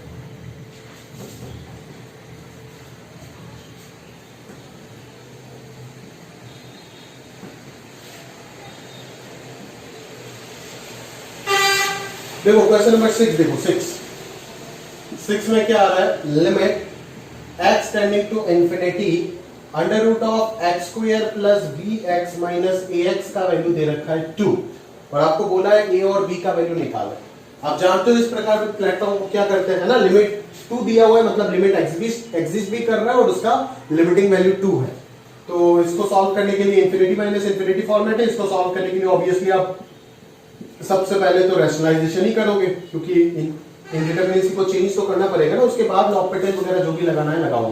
रैशनलाइजेशन करने के साथ साथ ये क्या बन जाएगा, एक्स स्क्वायर का कोफिशिएंट आएगा 1 माइनस ए प्लस इधर आ जाएगा आपका बी एक्स, ठीक है, और नीचे आ जाएगा under root of x square plus b x और प्लस इधर आ जाएगा ए एक्स, इस इक्वल टू क्या होगा 2। समझ आता है यहां तक, ठीक है ना।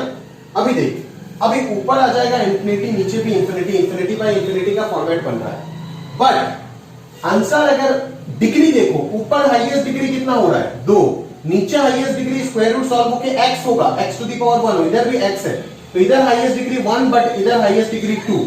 अगर ऊपर हाईएस्ट डिग्री 2 है और नीचे हाईएस्ट डिग्री 1 है तो कहानी जो है वो कुछ ना कुछ अलग अलग है, यहाँ पे दिख रहा है, ठीक है, बिकॉज x तो इंफिनिटी को टेंड कर रहा है ना। अगर ऊपर हाईएस्ट डिग्री 2 है तो कैंसिल आउट होने के बाद भी तो ऊपर एक x बचा रहेगा और न्यूमरेटर में अगर x बचता है तो आंसर तो इंफिनिटी को टेंड करता है, बट यहाँ पे तो आंसर फाइनाइट दे रखा है 2, तो गड़बड़ हो जाएगा। मतलब ऊपर का डिग्री जो है उसको भी चेंज करना होगा हमें, चेंज क्या करना होगा, उसको 2 डिग्री से क्या डिग्री बनाना होगा, 1 डिग्री बनाना होगा, और 2 डिग्री से 1 डिग्री बनाने के लिए इस टर्म को गायब होना पड़ेगा, और इस टर्म को गायब होने के लिए यहाँ पे एक ही रास्ता है, 1 माइनस ए मस्ट बी 0। इस प्रकार से यहाँ से a का वैल्यू जो है वो कितना आ गया, 1 आ गया।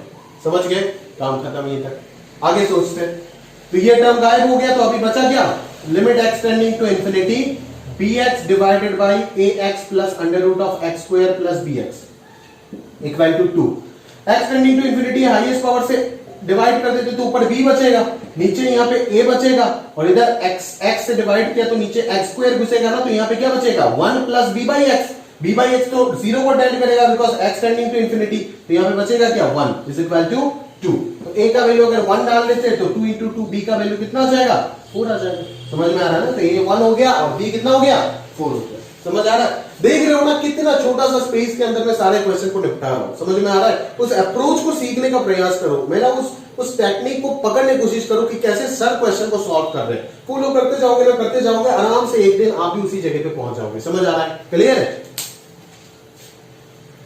मैं तो एवरेज बचा था, मैं तो बहुत दिन मेहनत करके पहुंचा, बट आप तो तेज हो, आपको तो और जल्दी करना पड़ेगा और इसी साल के अंदर ही करना पड़ेगा। समझ आ रहा है ना, ठीक है। मेरा तरह गधा बच्चा थोड़ी ना हो, मेरे पास एक सब्जेक्ट है, आपके पास 5 सब्जेक्ट है, 5, ठीक है।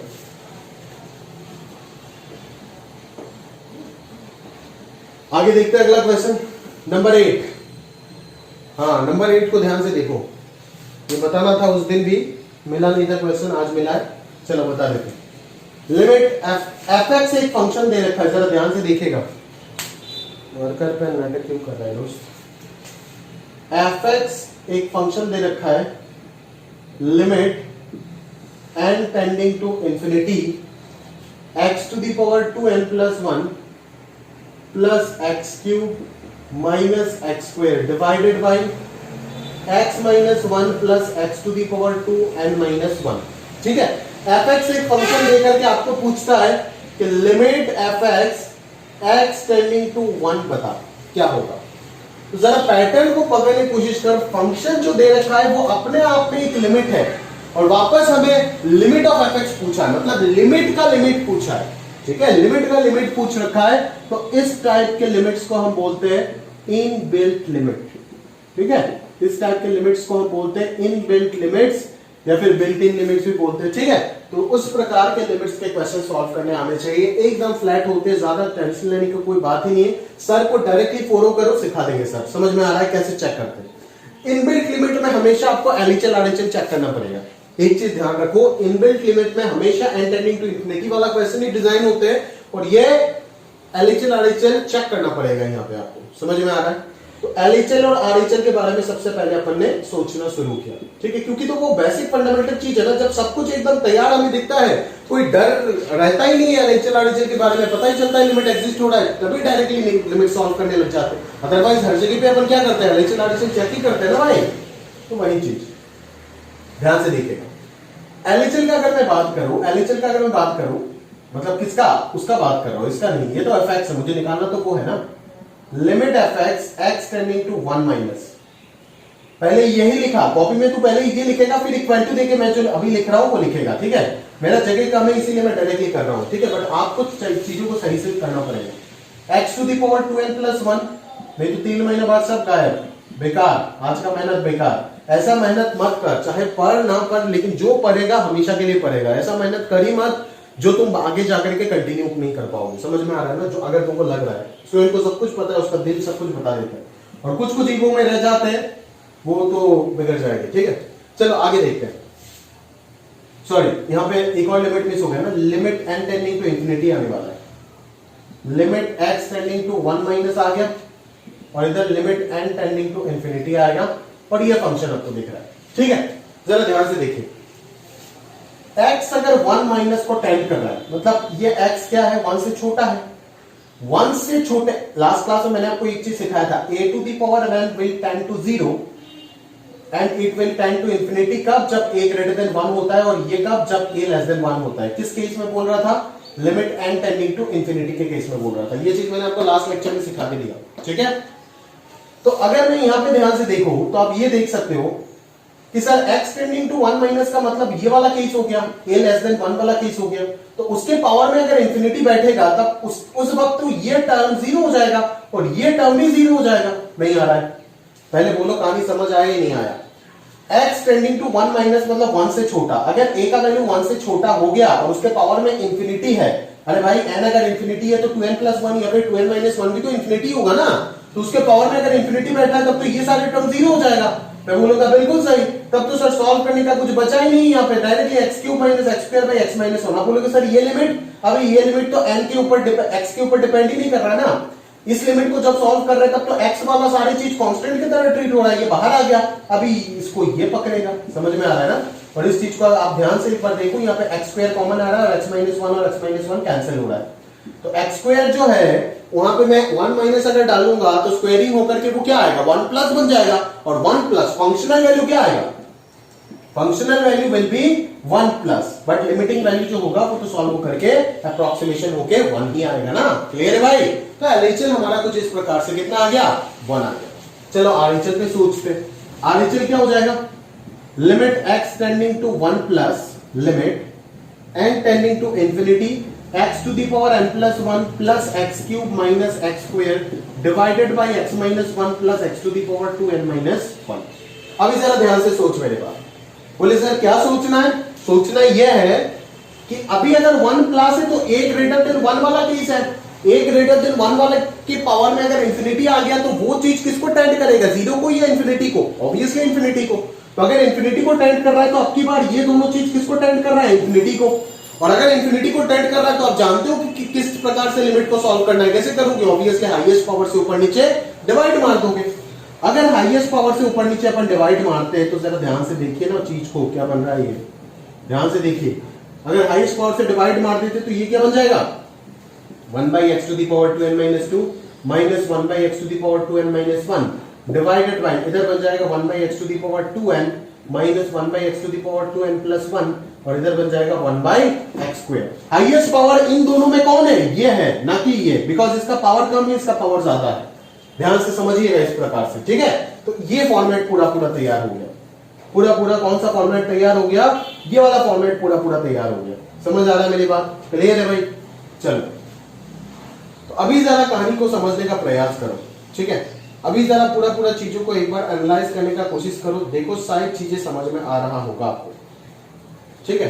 शायद चीजें समझ में आ रहा होगा कि क्या चल रहा है, क्या चल रहा है एग्जैक्टली समझ आ रहा होगा। अभी अगर मैं देखूं तो x तो 1 प्लस है, x अगर 1 प्लस है और उसके पावर में अगर इंफिनिटी है तो ये पूरा ये सारे टर्म किसको टेंड करेंगे, इंफिनिटी को टेंड करेगा। ये भी क्या किसको टेंड करेगा, इंफिनिटी को टेंड करेगा ना भाई, समझ में आ रहा है। तो ये चारों टर्म किसको टेंड कर जाएगा, जीरो को, बिकॉज उनका डिनोमिनेटर क्या है, इंफिनिटी है। अगर उनका डिनोमिनेटर इंफिनिटी है तो ओवरऑल चीज रेसिप्रोकल होने के बाद किसको टेंड कर जाएगा, जीरो को टेंड कर जाएगा। अगर ये जीरो को टेंड किया तो अब की बार कहानी क्या बनने वाला है, सिर्फ 1/1/x² ऊपर आ जाएगा, x² मिल जाएगा। और इसका फंक्शनल वैल्यू क्या होगा, 1 प्लस का स्क्वायर तो 1 प्लस ही होगा ना, जिसका लिमिटिंग वैल्यू सॉल्व होकर के क्या आएगा, 1 आएगा। तो एलएचएल से गया तो भी आंसर 1 आया और आरएचएल से गया तो भी आंसर 1 आया। तो अल्टीमेटली एलएचएल आरएचएल इक्वल हो गया, मतलब ये लिमिट एग्जिस्ट कर रहा है और इसका वैल्यू भी कितना हो जाएगा, 1 ही हो जाएगा। समझ आ रहा है।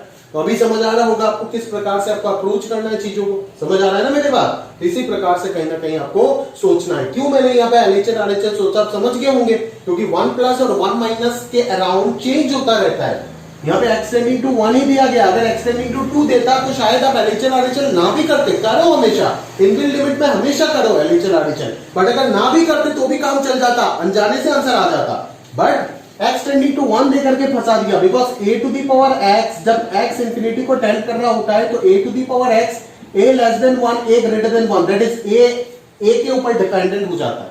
a 1 के आसपास जब घूमता रहता है तो ये आंसर भी चेंज होता रहता है। तो यहाँ पे a का काम कौन कर रहा है, x कर रहा है ना, तो x अगर 1 के आसपास घूमेगा तो आंसर चेंज होने का संभावना है। इसीलिए अपन ने एलएचएल और आरएचएल देखे और जहां से हमें आंसर जो है वो सेम मिला, बट हर क्वेश्चन में ऐसा मिलेगा ऐसा कोई जरूरी नहीं है। ऐसे शीट में बहुत सारे क्वेश्चन है जहां पे आंसर अलग अलग आ रहे होंगे। तो this is the concept behind inbuilt limit. जैसे सर ने सिखाया उसी प्रकार से सीखो, वो सर को अच्छा लगता है, सबसे अच्छा टॉपिक है, सॉरी सबसे अच्छा मैथड है, आसानी से सॉल्व हो जाता है, उसी प्रकार से सीखो।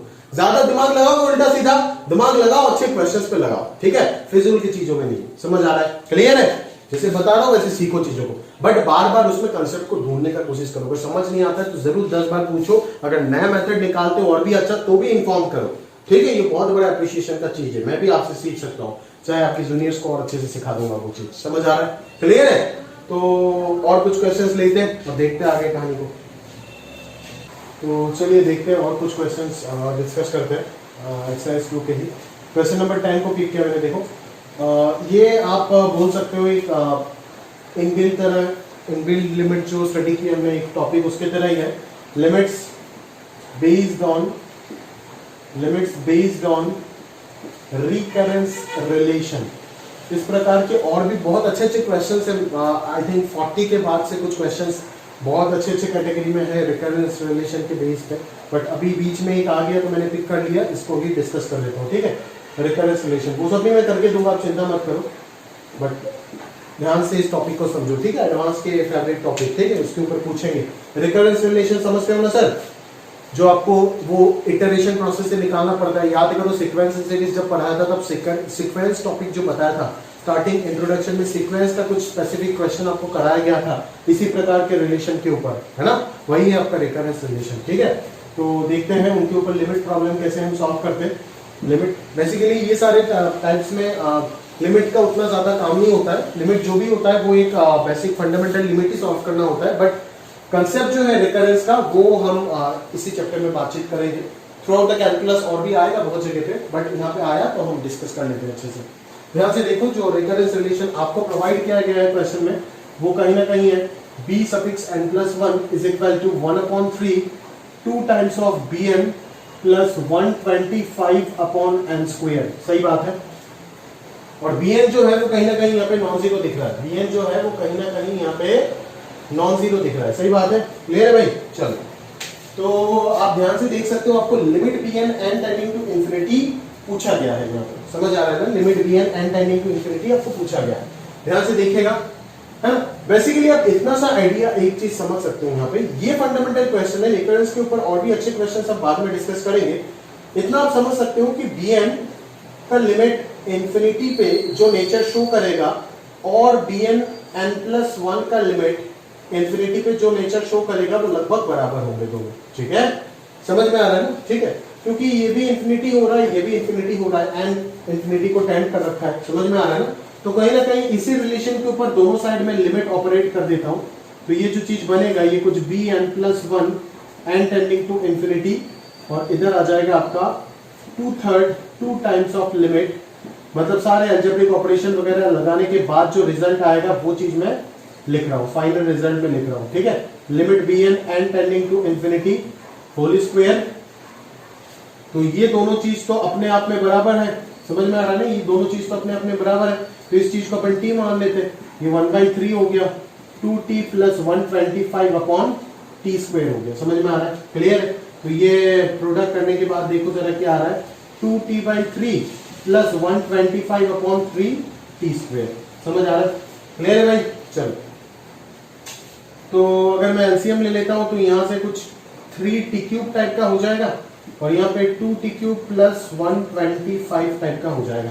अगर मैं ध्यान से देखूं, हाँ वही होगा, 3t², यहाँ पे हो जाएगा आपका 2t³ + 125 हो जाएगा 3t³, तो t³ का बेसिकली वैल्यू आया 125, और t का वैल्यू कहीं ना कहीं यहाँ पे अपन 5 बोल रहे हैं, कॉम्प्लेक्स वैल्यूज को इग्नोर कर रहे हैं, ठीक है ना, बिकॉज यहाँ पे आपको जो भी सीक्वेंस दे रखा है वो रियल सीक्वेंस है, समझ में आ रहा है, ये सीक्वेंस एक रियल सीक्वेंस है, देखो बोल के दिया है, सीक्वेंस ऑफ रियल नंबर, समझ में आ रहा है ना, तो कॉम्प्लेक्स को आप अवॉइड करोगे, देखो यहाँ से दो सॉल्यूशन तो कॉम्प्लेक्स भी आएंगे ना, 5 ओमेगा और 5 ओमेगा स्क्वायर, ठीक है, बेसिकली कितने सॉल्यूशन आएंगे, 5 ओमेगा स्क्वायर, बट इन दोनों को हटा दोगे बिकॉज रियल सीक्वेंस का बात चल रहा है, समझ आ रहा है, क्लियर है। तो t का वैल्यू 5 हो गया, तो इसी से आप कंक्लूड कर सकते हो कि कहीं ना कहीं limit bn n tending to infinity का जो वैल्यू होगा वो भी 5 होगा। बेसिकली एक पजल प्रॉब्लम की तरह सोच सकते हो रिकरेंस रिलेशन के प्रॉब्लम्स को, ठीक है। तो ये हो गया, आगे देखते हैं, अगले क्वेश्चंस के ऊपर बातचीत करते हैं। तो नेक्स्ट क्वेश्चन देखो, क्वेश्चन नंबर 11। क्वेश्चन नंबर 11 आपको क्या बोल रहा है, जरा ध्यान से देखो, f(x) एक फंक्शन दे रखा है, अच्छा यहाँ पे f(x) x tending to infinity होगा, मैंने शायद fn दे दिया, आप शीट में करेक्ट कर लीजिएगा इसको, ठीक है। तो f(x) इक्वल टू क्या है, limit x tending to 0 1 + sin x/2 1 + sin x/2 square 1 + sin x/2 square dot dot 1 + sin x/2 to the power n और होल टू द पावर है 1/x, समझ आता है, क्लियर है। चलो ध्यान से देखो, ध्यान से देखो क्या चल रहा है। बेसिकली अगर मैं बात करूं यहाँ पे प्रॉपर्ली, सबसे पहले फॉर्मेट अगर चेक करें तो 0 डालेंगे तो ये सबका 1 का प्रोडक्ट 1 ही आ रहा है, ऊपर में इंफिनिटी, मतलब बेसिकली ये फॉर्मेट दिख रहा है approaching 1 to the power infinity, ठीक है। तो approaching 1 to the power infinity को लॉग मान के करोगे, आप जानते हो, समझ आ रहा है, आप क्लियरली जानते हो लॉग मान के करोगे, but log of infinite term आएगा, ये सारे के सारे लॉग नहीं, सबको प्रोडक्ट को क्या कर देगा, समेशन में कन्वर्ट कर देगा, ठीक है। यही क्वेश्चन को मैं बेसिकली इंटीग्रेशन से भी सॉल्व कर सकता हूँ आराम से, ठीक है, आराम से ये इंटीग्रेशन से भी सॉल्व हो जाएगा, लिमिटेड से सम टॉपिक पढ़ने के बाद उधर भी कर सकते हो आराम से, ठीक है। बट अब की बार मैं आपको बेसिक प्रोसेस से ही बता देता हूँ। याद है 1 to the power approaching 1 to the power infinity का जो फॉर्मेट था वो किस प्रकार से मैंने आपको बताया था, है ना, x टेंड टू जो भी है f(x) to the power gx था ना, उसका जो आंसर था वो क्या था, e to the power limit x tending to जो भी है gx इनटू f(x - 1), एक फॉर्मूला बताया था कि 1 tending to approaching 1 to the power infinity, ये बहुत ही फेमस फॉर्मेट है, आपकी शीट में ही लिखा गया है, इस चीज को आप घुमा करके इस फॉर्मेट में कन्वर्ट कर सकते हो, gx इनटू f(x - 1), ठीक है। मैंने भी आपको बोल के दिया था, ये फॉर्मूला आप याद रखना हमेशा, ठीक है। लॉग से कर सकते हो, डेरिवेशन तो इसका लॉग से ही होता है, बट अगर अपन याद रख लेंगे तो और भी जल्दी काम हो जाएगा, समझ में आ रहा है ना। Directly e to the power limit gx into f(x - 1) करके आंसर निकाल दो, जितने भी 1 टू द पावर इंफिनिटी के इंडिटरमिनेसी है, 1 मतलब समझ जाना, approaching 1 to the power infinity की बात कर रहा हूं, जितने भी इंडिटरमिनेसी उस प्रकार से है, आप समझ जाना कि gx इनटू f(x - 1) लिमिट लगा देंगे, हो जाएगा, और बेस में e को रखना पड़ेगा, समझ में आ रहा है, क्योंकि डिराइव होकर के वही आंसर मिलेगा आपको, तो वही चीज डायरेक्टली आप सोच लेते हैं, यहाँ पे approaching 1 to the power infinity है, तो कहीं ना कहीं आंसर हो जाएगा e to the power limit x tending to 0 gx, ये पावर वाला gx हो गया, और f(x - 1) हो जाएगा, ये क्या हो जाएगा 1 + sin x/2 into 1 + sin x/2 square ठीक है, dot dot dot 1 plus sine x by 2 to the power n gx into f x minus one, gx into f x minus one. समझ आ रहा है, क्लियर है? अभी आगे इसको सोल्व करने के बारे में सोचते चलिए, जरा ध्यान से देखिएगा। Limit x tending to 0, 1 by x को रहने दीजिए ऐसे ही, ठीक है। इसको प्रोडक्ट कीजिए, इसको प्रोडक्ट कीजिए, प्रोडक्ट करके 1 इंटू 1 इंटू 1, एक टर्म तो आपको 1 मिलेगा, इतना तो कंफर्म है ना, ठीक है। फिर आपको क्या मिलेगा, फिर सिंगल सिंगल टर्म का समेशन मिलेगा, ठीक है। इस प्रकार के nth टर्म को फैक्टर्स को प्रोडक्ट करना आना चाहिए आपको दोस्त, ठीक है। अगर नहीं आता है आपको तो यहीं पे आप सीख लीजिए, इसी क्वेश्चन के थ्रू सीख लीजिए उस चीज को, ठीक है। फिर 1 के बाद सबसे पहले तो इन सब का प्रोडक्ट आएगा, फिर देखो ना कभी ना कभी 1 into sine x x by 2 square होकर के ये एक सिंगल टर्म बचेगा, ठीक है। सिंगल सिंगल समीशन आएगा, फिर क्या आएगा, दो दो टर्म का प्रोडक्ट आएगा, इस प्रकार से चलेगा। दो दो टर्म का प्रोडक्ट आएगा, फिर तीन तीन का प्रोडक्ट आएगा, फिर चार चार का प्रोडक्ट आएगा, इस प्रकार से आगे बढ़ता जाएगा चीजें। समझ में आ रहा है क्या? इस प्रकार से चीजें आगे बढ़ता जाएगा। उसके बाद भी प्लस देकर के आएगा और भी डॉटेड, और लास्ट में यहाँ पे -1। तो ये -1 तो इसके साथ कैंसिल हो गया, समझ आ रहा है? ये -1 तो इसके साथ कैंसिल हो गया। अभी x टेंडिंग टू 0 अगर है, x टेंडिंग टू 0 अगर है तो साइन हर किसी से मैं हटा देता हूं तो काम चलेगा ना दोस्त? सीधा सीधा बोलो ना, अगर x टेंडिंग टू 0 है तो साइन हर एक जगह से हटा देता हूं, बात बन जाएगा आराम से। तो ये 1 बाई एक्स यहाँ पे क्या हो जाएगा, x by 2 plus x by 2 square plus x by 2 cube, जो भी है, और लिखने का जरूरत नहीं आपको, x by 2 to the power n, because sine theta by theta into theta, तो साइन थीटा बाई थीटा 1 हो जाएगा और थीटा बचेगा, वही चीज तो रहेगा ना मीनिंग। यहाँ पे क्या आ जाएगा, एक्स स्क्वायर बाई 2 क्यूब, इस प्रकार से चलता जाएगा, फिर पावर बढ़ता जाएगा धीरे धीरे, ठीक है। अभी आप ध्यान से देखो, ये यहां से जो भी फैक्टर स्टार्ट हुआ उन सबको मैं x से कैंसिल करने के बाद एक x न्यूमरेटर में बचा रहेगा, और x टेंडिंग टू 0 हो रहा है, मतलब ये वाला सारा लिमिट क्या हो जाएगा, 0 हो जाएगा। समझ में आ रहा है? तो पावर में जो भी चीज अल्टीमेटली सॉल्व होके बचेगा वो सिर्फ ये वाला फैक्टर होगा, जो कि x से कैंसिल होने के बाद हाफ देगा, ये 1/2 स्क्वायर देगा, इसी प्रकार से यहां तक 1/2 टू दी पावर n दे देगा। समझ आ रहा है, क्लियर है? तो सॉरी क्वेश्चन शायद सही है यार, क्वेश्चन शायद सही है, मैं गड़बड़ कर दिया। ये भी तो एक इनबिल्ट लिमिट ही है ना, ये तो x और n का मिक्सचर है, ये भी तो इनबिल्ट लिमिट ही है ना, ठीक है। आपको fn n tending to infinity सही पूछ रखा शायद, ठीक है, क्योंकि ये भी तो एक इनबिल्ट लिमिट ही है ना। देखो fx एक लिमिट के फॉर्मेट में और लिमिट पूछा है एक और लिमिट का, ठीक है, तो ये भी इनबिल्ट लिमिट है। समझ में आ रहा है ना? मैंने आपको बोला था इनबिल्ट लिमिट में हमेशा वो चेक करो, आप LHL RHL चेक करो तो बेटर होगा, ठीक है।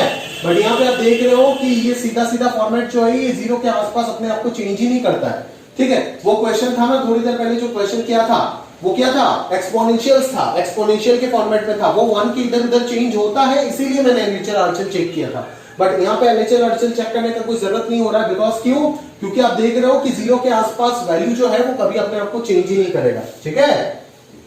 साइन जो है ना सेम ही तो देता है ना नेचर दोनों के आसपास। तो ये अगर जीपी सीरीज है ना, जीपी सीरीज है, और ऊपर से आप देखो ना, कोई बच्चा क्या करेगा, इस जीपी सीरीज का समेशन लिखेगा, समेशन लिखने के बाद फिर n टेंडिंग टू इंफिनिटी बोलेगा। मैं बोल रहा हूँ कि डायरेक्टली सोचो ना भाई, n टेंडिंग टू इंफिनिटी है, मतलब ये जीपी सीरीज क्या बन जाएगा, इनफाइनाइट जीपी बन जाएगा, खत्म बात। आंसर जो है वो डायरेक्टली लिखो ना, half divided by 1 minus half. समझ आ रहा है? तो ये कितना आ जाएगा, e to the power 1 which is e। समझ आया? तो इसका आंसर जो होगा वो क्या हो जाएगा, e हो जाएगा। तो ये भी एक इनबिल्ट लिमिट का अच्छा क्वेश्चन हो गया, जहां पे हमें LHL RHL चेक करने का जरूरत नहीं हुआ। क्यों नहीं हुआ, उस चीज को ध्यान से समझो। मैं बार बार स्ट्रेस कर रहा हूं उसी चीज पे कि क्यों जरूरत नहीं हो रहा है, उस चीज को ध्यान से समझो, अदरवाइज आपको सारी चीज सोशल स्टडी जैसा लगेगा, ठीक है, कि एक चीज ऐसे हो रहा है, एक चीज दूसरा हो रहा है, एक चीज तीसरा हो रहा है। समझ आ रहा है ना? एक ही चीज को इर्द गिर्द आप घूमते रहोगे, ठीक है। बट प्रॉपर्ली समझोगे तो दिमाग से आप सारे काम को निपटा दो। अगला question, find the integral values of n for which the limit is a finite non zero number.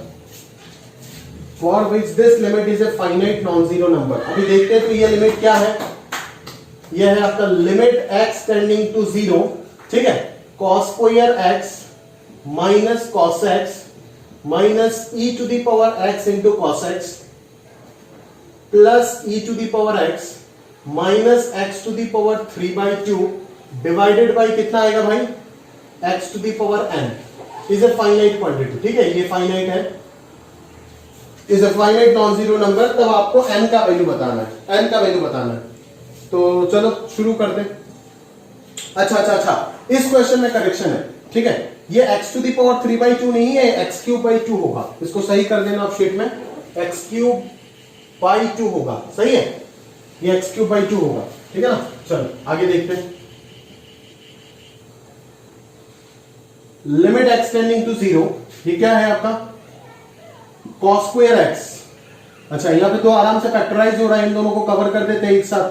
cos x को कॉमन ले लेते तो cos x minus e to the power x का एक फैक्टर बन जाएगा और उधर cos x माइनस 1 का एक फैक्टर बन जाएगा, नहीं ठीक है।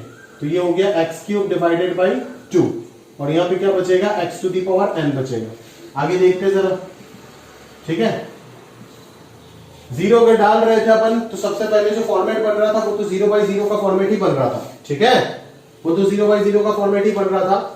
बट अभी हमें इसको लॉग-पेडल से करना है या फिर किस प्रकार से करना है वो आपको सोचना पड़ेगा। क्यों? क्योंकि मैं घबरा रहा हूं लॉग-पेडल लगाने से इस नलायक को लेकर के, ठीक है, ये मुझे दर्द बहुत देगा, ठीक है, इसीलिए मैं लॉग-पेडल को थोड़ा बहुत अवॉइड करना चाहता हूं। यहाँ पे समझ आ रहा है ना, क्लियर है। अगर लॉग-पेडल को अवॉइड करना चाहते हो तो कर सकते हो, एक और चीज सिखा के देता हूं कैसे करोगे, देखो ध्यान से देखो, ठीक है। अगर लॉग-पेडल करना चाहते हो तो करो, बट आंसर आएगा ही नहीं, उसका गारंटी में नहीं दे सकता, ठीक है। बट अगर दूसरा चीज सोचोगे तो प्रॉपर्ली आप सोच सकते हो, उससे भी एक बार ट्राई करके देखते हैं, जरा ध्यान से देखिएगा। cos x और e to the power x, यहाँ पे भी cos x और -1 एक्सपांशन यूज करो ना। cos x का एक्सपांशन क्या है याद करो, cos x का एक्सपांशन था 1 minus x²/2 factorial plus x to the power 4 factorial minus and so on infinity. और e पावर x का एक्सपांशन आप जानते हो 1 plus x/1 factorial plus x²/2 factorial plus x³/3 factorial and so on up to infinity, ठीक है। तो cos x minus e to the power x जैसे ही करेंगे तो यहाँ पे क्या बचेगा माइनस x/1 फैक्टोरियल, ठीक है, minus 2 into x²/2 factorial minus x³/3 factorial minus 2 into x to the power 4/4 factorial. इस प्रकार से टर्म चलता जाएगा, ठीक है। और सेकंड वाला जो टर्म आ रहा है cos x -1 वो क्या हो जाएगा, वो हो जाएगा minus x²/2 factorial plus x to the power 4/4 factorial minus and so on infinity तक, ठीक है। तो जरा सोचते हैं कि ये चीज क्या है, ध्यान से देखते हैं कि ये चीज एग्जैक्टली क्या बन रहा है, -x³/2 -x³/2। अभी अगर मैं आगे देखूं तो ये चीज क्या बनने वाला है एग्जैक्टली, जरा ध्यान से सोचो। x³/2 सही बात है। टर्म जो है वो किस प्रकार से बनेंगे, है ना। चलो नीचे तो आपका x to the power n है ही, समझ में आ रहा है। फर्दर मल्टीप्लीकेशन करके देखते हैं, है ना, समझ नहीं आ रहा है ऐसे, फिर भी यहां से माइनस कॉमन आएगा पूरा, यहां से माइनस कॉमन आएगा तो माइनस माइनस प्लस हो गया। अब इसका पहला टर्म और इसका पहला टर्म मल्टीप्लाई करेंगे तो क्या आएगा x³/2 आएगा, देख वो उसको कैंसिल कर देगा, समझ आ रहा है। फिर अगला वाला अगर मैं सोचूं तो क्या आएगा, माइनस में आएगा यहाँ पे minus x to the power 5/24, ठीक है, समझ में आ रहा है। फिर अगर मैं अगला वाला सोचूं तो किस प्रकार से बन रहा है चीजें, अगर मैं ध्यान से देखूं तो किस प्रकार से बनेगा भाई, यहाँ पे तो कुछ समझ नहीं आ रहा है, खैर फिर भी सोचना पड़ेगा properly. x to the power 6 तो ये x टू दी पावर 7 आएगा और इधर 6 फैक्टोरियल आएगा, दैट इज 720 आएगा, ठीक है। फिर उस प्रकार से माइनस चलता जाएगा, ये एक टर्म बनेगा। फिर अगला टर्म अगर मैं प्लस देकर के लिखना चाहूं तो ये 2x²/2 दैट इज x², सिर्फ x² अगर मल्टीप्लाई होगा तो ये x टू दी पावर 4/2 आएगा। फिर आएगा x टू दी पावर 6/24, फिर आएगा प्लस में x to the power 8/6 factorial that is 720। इस प्रकार से चलता जाएगा, सही है भाई, ठीक है ना, समझ आ रहा है मेरी बात। चलो अभी प्लस दे करके क्या दिखेगा आपको, अगला टर्म भी इस प्रकार से आएगा ना, x³/3 फैक्टोरियल से अगर आप मल्टीप्लाई करो तो ये x to the power 5/3 factorial 6 into 2 12 आएगा। फिर माइनस आएगा minus x to the power 4 into 3 x to the power 7/8 24 और इधर 6 तो ये 144, ठीक है, उस प्रकार से चलता जाएगा। और फिर ऐसे ऐसे तो ब्रैकेट्स बनते ही जाएंगे और नीचे रहेगा x to the power n। समझ आ रहा है मेरी बात। अभी इसका आंसर आपको बोल रखा है finite non zero number, finite non zero number, समझ आ रहा है। तो अच्छा -x³/3 है उधर, अच्छा तो -x³/3 है उधर, तो ये और ये तो पहले ही कैंसिल हो गया, समझ में आ रहा है। और तो x³/3 कहीं पे दिख नहीं रहा है, ठीक है, और तो x³/3 कहीं पे दिख नहीं रहा है। अभी आप क्लियरली ये समझ सकते हो दोस्त, अभी क्लियरली ये समझ सकते हो, ये तो इससे मल्टीप्लाई किया था, है ना। अभी इस टर्म से जब भी इसको मल्टीप्लाई करना शुरू करूंगा तो मिनिमम कम से कम जो सबसे छोटा टर्म आएगा वो x⁶ आएगा, फिर जो कम से कम सबसे छोटा टर्म आएगा वो x⁸ आएगा। समझ में आ रहा है ना, मतलब x⁵ का जो कहानी है वो और वापस कहीं पे नहीं मिलने वाला है। x⁵ और किसी भी ब्रैकेट में x⁵ नहीं आएगा, चाहे इससे मल्टीप्लाई करो, इससे अगले वाले से मल्टीप्लाई करो, किसी से भी नहीं मिलेगा। x⁵ यहाँ पे और यहाँ पे जो आया था इन दोनों जगह पे रहेगा और नहीं मिलेगा। समझ में आ रहा है ना, क्लियर है। तो x⁵ अगर और नहीं मिलता है, ठीक है, तो n का वैल्यू ऑब्वियसली क्या होना पड़ेगा, 5 होना पड़ेगा। बोले कैसे सर, बिकॉज अगर n का वैल्यू 5 होता है तो ही तो x⁵ ये वाले को कैंसिल करके आंसर दे देगा 1/12 माइनस 1/24, दैट इज हाफ हो जाएगा आंसर, सॉरी 1/12 हो जाएगा आंसर, सही है क्या। 24 2 माइनस 1, हाँ 1/12 सॉरी 1/24 होगा यार आंसर, 1/24 हो जाएगा आंसर। समझ में आ रहा है ना, अगर n का वैल्यू 5 हो जाता है, ध्यान से समझ आ रहा है आपको। अगर मैं n का वैल्यू 5 कर देता हूं तो x⁵ ये सारे टर्म को कैंसिल करके आंसर फाइनाइट दे देगा, और आप बोलोगे सर रिमेनिंग जो टर्म बचा वो टर्म का क्या होगा। अच्छा x⁵ से पहले भी तो x⁴ है, यहाँ पे x⁴ है, ये भी तो बहुत सारा प्रॉब्लमेटिक सिचुएशन है, ठीक है। अच्छा तब तो n का वैल्यू 4 होना पड़ेगा भाई, ठीक है ना। n का वैल्यू अगर 4 होता है तभी तो n x⁴ वाले फैक्टर को कैंसिल करेगा, क्योंकि x⁴ का फैक्टर तो और मिलेगा नहीं ना, और x⁴ से जितना भी बड़ा टर्म आ रहा है x⁵, x⁵, ये सब के सब अपने आप में अरेंज होके जो भी आएगा वो x⁴ से कैंसिल होने के बाद ऊपर x बचा रहेगा। x अगर बचा रहेगा तो x टेंडिंग टू 0, तो वो सब लिमिट 0 हो जाएगा, सिर्फ x⁴/2 बचा रहेगा, और वो x⁴ से कैंसिल होकर के आंसर आ जाएगा आपका हाफ आ जाएगा। समझ में आ रहा है ना, तो आंसर फाइनाइट मिलेगा। तो n का जो वैल्यू होना पड़ेगा least integral value, least integral नहीं, n का एक ही वैल्यू पॉसिबल हो सकता है, वो कितना 4 हो सकता है, ताकि आपका ये लिमिट का आंसर फाइनाइट आए। अभी ये सोचो कि 4 अगर नहीं होता है तो क्या होता है, अगर 4 अगर नहीं होके 5 अगर हो जाता तो ये फैक्टर कैंसिल होकर के हाफ वाला टर्म मिल जाता, बाकी सबके सब 0 हो जाता, और ये टर्म दिक्कत देता ना, तब ये टर्म x⁴ नीचे कैंसिल करके नीचे x दे देता, 2/x आपका एक टर्म बच जाता, और x टेंडिंग टू 0 है तो ये इंफिनिटी हो जाता, तो पूरा आंसर इंफिनिटी को टेंड करेगा। इंफिनिटी प्लस फाइनाइट वैल्यू वही तो होगा ना, समझ में आ रहा है। इसीलिए जो लीस्ट डिग्री जो रिमेनिंग रहता है आफ्टर कैंसिलेशन, उसी का डिग्री का नीचे भी होना चाहिए, ताकि बाकी सारे टर्म 0 हो जाए और वो कैंसिल होकर के एक फाइनाइट आंसर दे दे। अगर आपका लिमिट का आंसर फाइनाइट आपको चाहिए तो, समझ में आ रहा है। मैं आंसर एक बार चेक कर लेता हूं इस शीट का, आंसर क्या दे रखा है, हाँ n=4, बिल्कुल सही है, समझ में आ रहा है, क्लियर है। तो इस प्रकार से देखो एक्सपांशन यूज करके अपन ने कितना जल्दी इसको कर दिए। शायद लॉपिटल से आप कर भी लेते बट उतना जल्दी शायद नहीं कर पाते जितना जल्दी एक्सपांशन आपको सॉल्व कर दिया, ठीक है। बस थोड़ा सा आपको कैलकुलेशन करना हुआ। तो इसी प्रकार से अब ये सब लिमिट्स को सॉल्व कर सकते हो, आप देख सकते हो, है ना। आगे बढ़ते चलिए, अगला क्वेश्चन को और देखते हैं। अगला क्वेश्चन क्या पूछ रहा है आपसे, सही है भाई, चलो। तो 14 का क्वेश्चन नंबर 1 देखते हैं। 14 का क्वेश्चन नंबर 1 क्या बोल रहे हैं यहाँ पे, limit x tending to infinity है, limit x tending to infinity है x³, ठीक है। अच्छा ये तो रूट है तो रैशनलाइज कर देते हैं इसको, खत्म बात। ऊपर कितना आ जाएगा x² plus √1 plus x⁴ minus 2x² divided by कितना आ रहा है भाई, √x² plus √1 plus x⁴ minus sorry plus x√2 ये आ रहा है, ठीक है। तो यहाँ पे कैंसिल आउट होकर के ये क्या बचेगा, √1 प्लस x⁴ माइनस x² बचेगा। यहाँ पे कैंसिल आउट होने के बाद क्या बचेगा, x³ और इधर √1 प्लस x⁴ माइनस x² बचेगा, सही है। इसको भी वापस मैं रैशनलाइज कर देता हूं, ठीक है। इसको अगर रैशनलाइज कर दूंगा वापस तो यहाँ पे ये रूट हट जाएगा और यहाँ पे ये 2⁴ आ जाएगा, और नीचे आ जाएगा 2 टर्म। एक टर्म तो हो गया आपका ये वाला टर्म, और दूसरा टर्म आपका हो गया कौन सा वाला टर्म, दूसरा टर्म आपका हो गया 1 प्लस x⁴ का √ माइनस x², यहाँ पे बीच में प्लस रहेगा, ठीक है। तो ये कैंसिल होकर के ये x³ आ गया, ठीक है। अभी अगर ये x³ आ गया तो अल्टीमेटली इस टर्म को मैं हटा देता हूँ, ठीक है, सिर्फ x³ बच रहा है। अभी x टेंडिंग टू इंफिनिटी है तो कौन सा फॉर्मेट दिख रहा है, इंफिनिटी बाय इंफिनिटी का फॉर्मेट दिख रहा है, ठीक है। तो हाईएस्ट पावर से डिवाइड करने से ही तो काम खत्म हो जाता है ना। इधर हाईएस्ट पावर कितना x², इधर हाईएस्ट पावर कितना, इधर x, और इधर x² का √ होकर के x ही आएगा। तो इस एक्स क्यूब को मैं 1 रख देता हूं, ऊपर नीचे एक्स क्यूब से डिवाइड कर देता हूं, तो इसके नीचे हो जाएगा एक्स स्क्वायर और इसके नीचे आ जाएगा एक्स। समझ आ रहा है? तो इसके नीचे जब एक्स स्क्वायर आएगा तो यहां से डिवाइड होकर के x square by x square 1 हो जाएगा। यहाँ पे ये कैसे होगा मैं आपको दिखाता हूं। जब आप एक्स क्यूब से ऊपर नीचे डिवाइड करोगे हाईएस्ट पावर से, तो सीन जो क्रिएट होगा वो कुछ इस प्रकार से क्रिएट होगा, जरा देखिएगा। यहाँ पे एक्स दिया और यहाँ पे एक्स स्क्वायर दिया, तो उधर हो जाएगा आपका 1 प्लस अंडर रूट, ये एक्स स्क्वायर जब रूट के अंदर घुसेगा तो एक्स टू द पावर 4 होगा, तो 1 plus 1 by x to the power 4 हो जाएगा, प्लस यहाँ पे आएगा आपके पास अंडर रूट, ये एक्स जब इसके अंदर घुसेगा तो एक्स स्क्वायर होके घुसेगा, तो यहाँ पे 1 आएगा, ठीक है।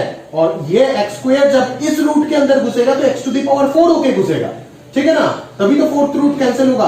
ये x जब इस रूट के अंदर घुसेगा तो एक्स स्क्वायर होके, और एक्स स्क्वायर नीचे रहेगा, दोनों के नीचे रहेगा। अभी इस रूट के अंदर जब इसको घुसाओगे तो एक्स टू द पावर 4 बन के घुसाना पड़ेगा, that is 1 plus 1 by x to the power 4, और प्लस यहाँ पे कितना आएगा, √2 आ जाएगा। समझ आ रहा है? क्लियर है? तो कुछ इस प्रकार से सीन बनेगा। अभी x अगर इंफिनिटी को टेंड कर रहा है तो ये किसको, 0 को, ये किसको, 0 को टेंड किया, तो आंसर क्या हो जाएगा, 1 बाई 1 प्लस 1 इधर से, और इधर से कितना 1 प्लस 1 का under root 2 plus under root 2, तो ये आ जाएगा 2√2 इंटू 2, तो आंसर हो गया 1 बाई 4√2। समझ आ गया? अच्छा सा एक अच्छा खासा क्वेश्चन है, अच्छा खासा प्रॉब्लम है, बोल सकता हूं इसको, ठीक है। मेंस के टफेस्ट क्वेश्चन में इस प्रकार के प्रॉब्लम डिजाइन हो सकते हैं, बिल्कुल, है ना, क्योंकि बहुत दिनों से इस प्रकार के प्रॉब्लम मेंस में नहीं पूछे, ठीक है। फ्रैक्शन पार्ट, ग्रेटेस्ट इंटीजर में वो लोग घूम रहे 2-3 साल से, बट इस प्रकार के लिमिट्स वो लोग पूछे नहीं, पूछ सकते बिल्कुल, ठीक है। तो आप अच्छा खासा इस प्रकार की क्वेश्चन है, कुछ नहीं, एकदम सिंपल है, हाईएस्ट पावर से डिवाइड करने वाला कांसेप्ट ही काम आ रहा है, बट क्वेश्चन जो है अच्छा है, ठीक है। अगला क्वेश्चन देखते चलिए।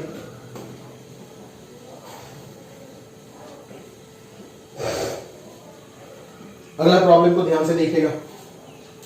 Limit n tending to infinity, limit n tending to infinity, सही बात है, n to the power p sine square of n factorial divided by n plus 1। समझ आ रहा मेरी बात? क्लियर है भाई?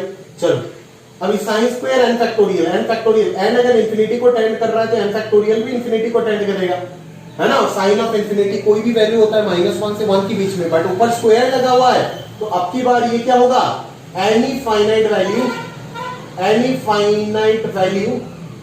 इन 0 एंड 1, इन बिटवीन 0 एंड 1। समझ आ रहा है क्या? ठीक है, तो चलो बस इसको सॉल्व कर देते, और कुछ नहीं है, सिंपल विजुअलाइजेशन की प्रॉब्लम है।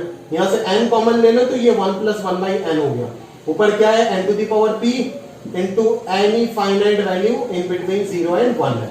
समझ में आ रहा है? तो जरा ध्यान से देखिए क्या बन गया, अभी ये नालायक n टेंडिंग टू इंफिनिटी, ये 0 को टेंड करेगा, ये तो 1 बन गया, और ऊपर क्या आ गया, any finite value in between 0 and 1, और नीचे अगर मैं देखूं तो नीचे रख देता हूं, n to the power p को नीचे लेके आ जाता हूं तो 1 माइनस p बन जाएगा।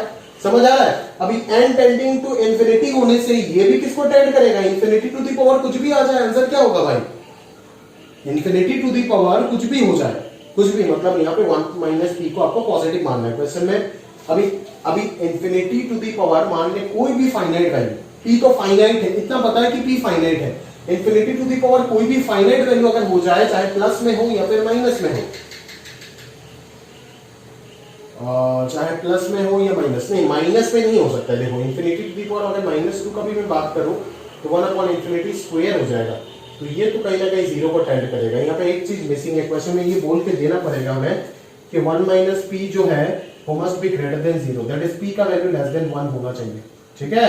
यहाँ पे वो लोग p का वैल्यू भी पूछ सकते थे, for this limit to be finite what is the value of p, तो p का वैल्यू क्या हो जाएगा, p का इंटरवल हम देंगे -∞ से 1, बट ऐसा क्वेश्चन में पूछा नहीं, पर मैं बोल रहा हूं अगर पूछ सकते, बिकॉज ये लोग वो लोग तो वही सोच के इवैल्यूएट करने दिए ना, इवैल्यूएट कब करने देंगे, जब फाइनाइट आ रहा होगा आंसर, तो ये infinity to the power positive value जब होगा, इंफिनिटी के पावर में जब पॉजिटिव आएगा, क्योंकि नेगेटिव आने से तो ये 0 को भी टेंड कर सकता है ना भाई, ठीक है, आप जानते ही हो, है ना।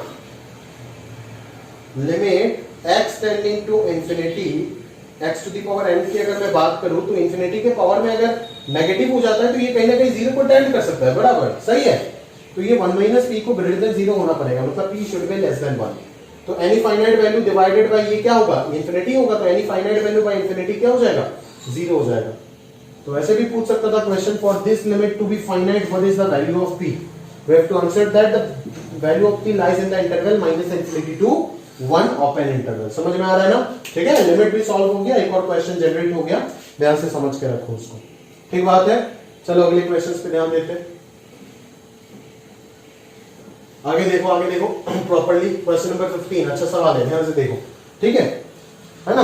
वही इक्विवेलेंस रिलेशन टाइप का कुछ दे रखा है, देखो प्रॉपर्ली तो समझ जाओगे। पीएन दे रखा है आपको कुछ ना कुछ, क्या दे रखा है पीएन?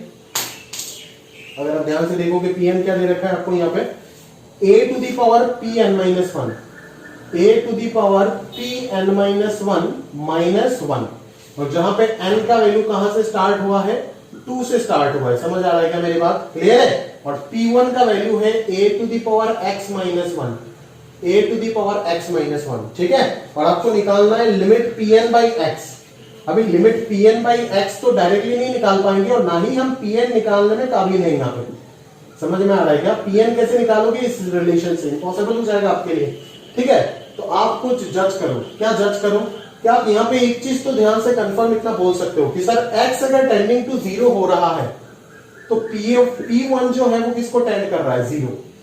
अभी अगर मैं इस रिलेशन में n का वैल्यू 2 पुट करता हूं तो p2 का वैल्यू क्या मिलेगा? a to the power p1 minus 1 मिलेगा ही नहीं मिलेगा? a to the power p1 minus 1। अभी अगर p1 टेंडिंग टू 0 हो रहा है तो ये टेंड करेगा 1 को, तो 1 माइनस 1 भी किसको टेंड करेगा? 0। मतलब p1 टेंडिंग टू 0।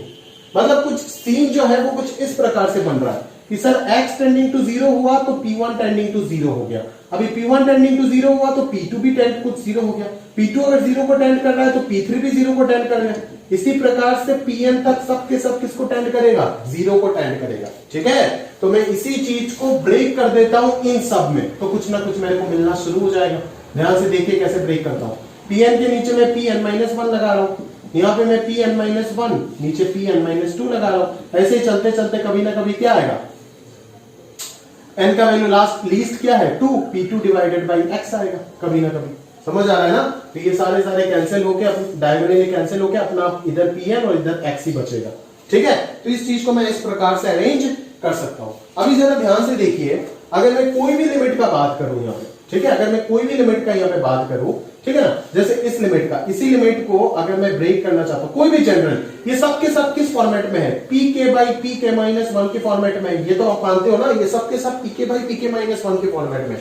अगर इस लिमिट का मैं बात करता हूं जहां पे x इज टेंडिंग टू 0 हो रहा है, x अगर टेंडिंग टू 0 हो रहा है तो डेफिनेटली आपका pk भी टेंडिंग टू 0 होगा। समझ में आ रहा है ना? और pk का वैल्यू आप क्या लिख सकते हो इस रिलेशन से? pk का वैल्यू आप इस रिलेशन से लिख सकते हो a to the power pk minus 1 minus 1 divided by pk minus 1। अभी pk अगर टेंडिंग टू 0 है तो इंतजार किस बात का? pk माइनस 1 भी तो टेंडिंग टू 0 होगा ना। और ये तो आपका पहचान वाला लिमिट है, a to the power fx minus 1 by fx tending to 0। मिल गया? a to the power fx minus 1 by fx tending to 0। इसका आंसर क्या है? log ऑफ a होगा इसका आंसर। ठीक है, या तो आप अगर याद नहीं है तो लॉपिटल लगा करके निकाल दो, आंसर क्या आएगा? log a, एक लाइन में निकल जाएगा। ठीक है, तो एक का आंसर अगर log a आएगा, ये लिमिट अलजेब्रिक ऑपरेशन लगा करके limit of this into limit of this into limit of this break हो जाएगा ना। तो एक का आंसर अगर log a आ रहा है तो टोटल यहां पे कितना है? टोटल यहां पे कितना है भाई? n से कहां तक जा रहा है? 2 तक जा रहा है। तो n से 2 के बीच में कितना नंबर होगा इंक्लूडिंग बोथ ऑफ देम? तो final minus initial plus 1, that is n minus 1 number होगा। ठीक है, तो log a, हर एक का आंसर क्या है? log a। तो टोटल कितना log a आएगा? n माइनस 1 log a आएगा। तो सबका प्रोडक्ट क्या हो जाएगा?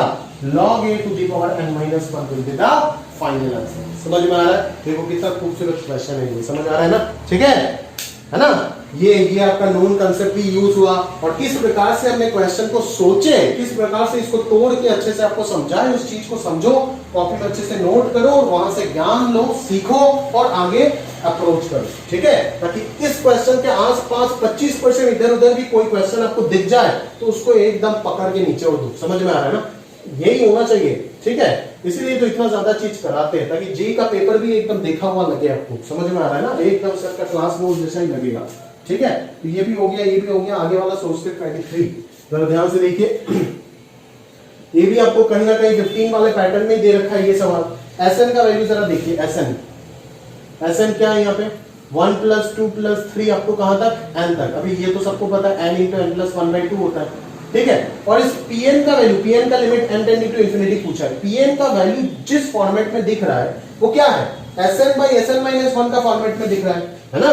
तो यहां से Sn माइनस 1 भी निकालना पड़ेगा। वो कितना हो जाएगा? n into n plus 1 by 2 minus 1। तो ये हो जाएगा n square plus n minus 2 divided by 2। तो ये कितना हो जाएगा? n plus 2 into n minus 1 divided by 2। समझ आ रहा है? क्लियर है भाई? चलो, तो कहीं ना कहीं आप ध्यान से देखो कि Sn बाई Sn माइनस 1 का जो फॉर्मेट बना वो क्या बना? n into n plus 1 divided by n plus 2 into n minus 1।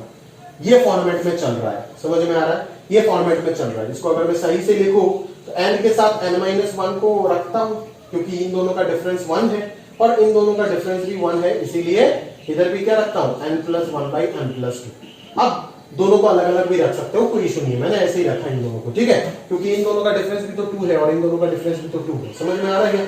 Clear है? अभी जरा ध्यान से सोचो कहानी को, ठीक है? अभी प्रॉपर्ली आपको सोचना पड़ेगा कि आपको चाहिए क्या एग्जैक्टली।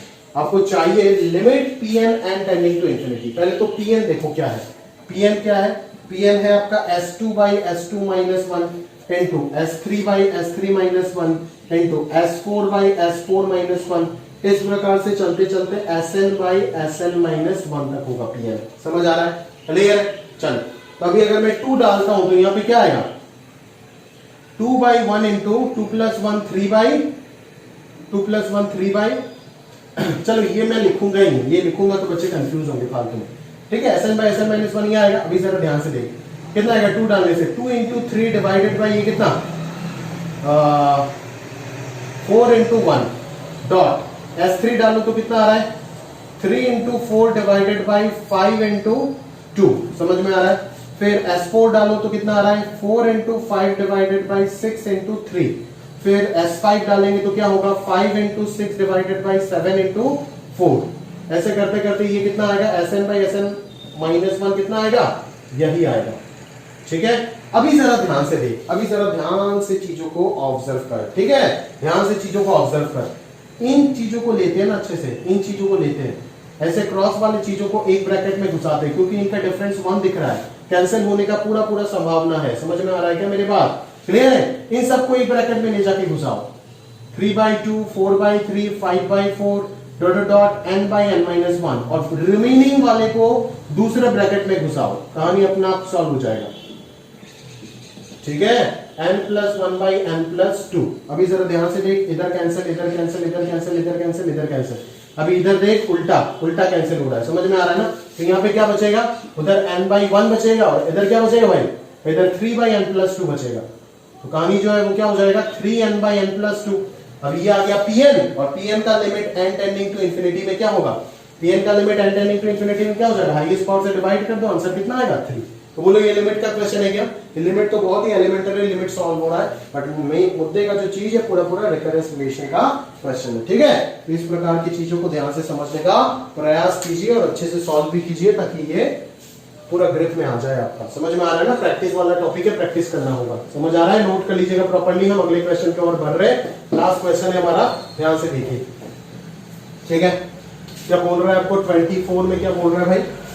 24 में बोल रहा है आपको, ठीक है, limit x tending to infinity.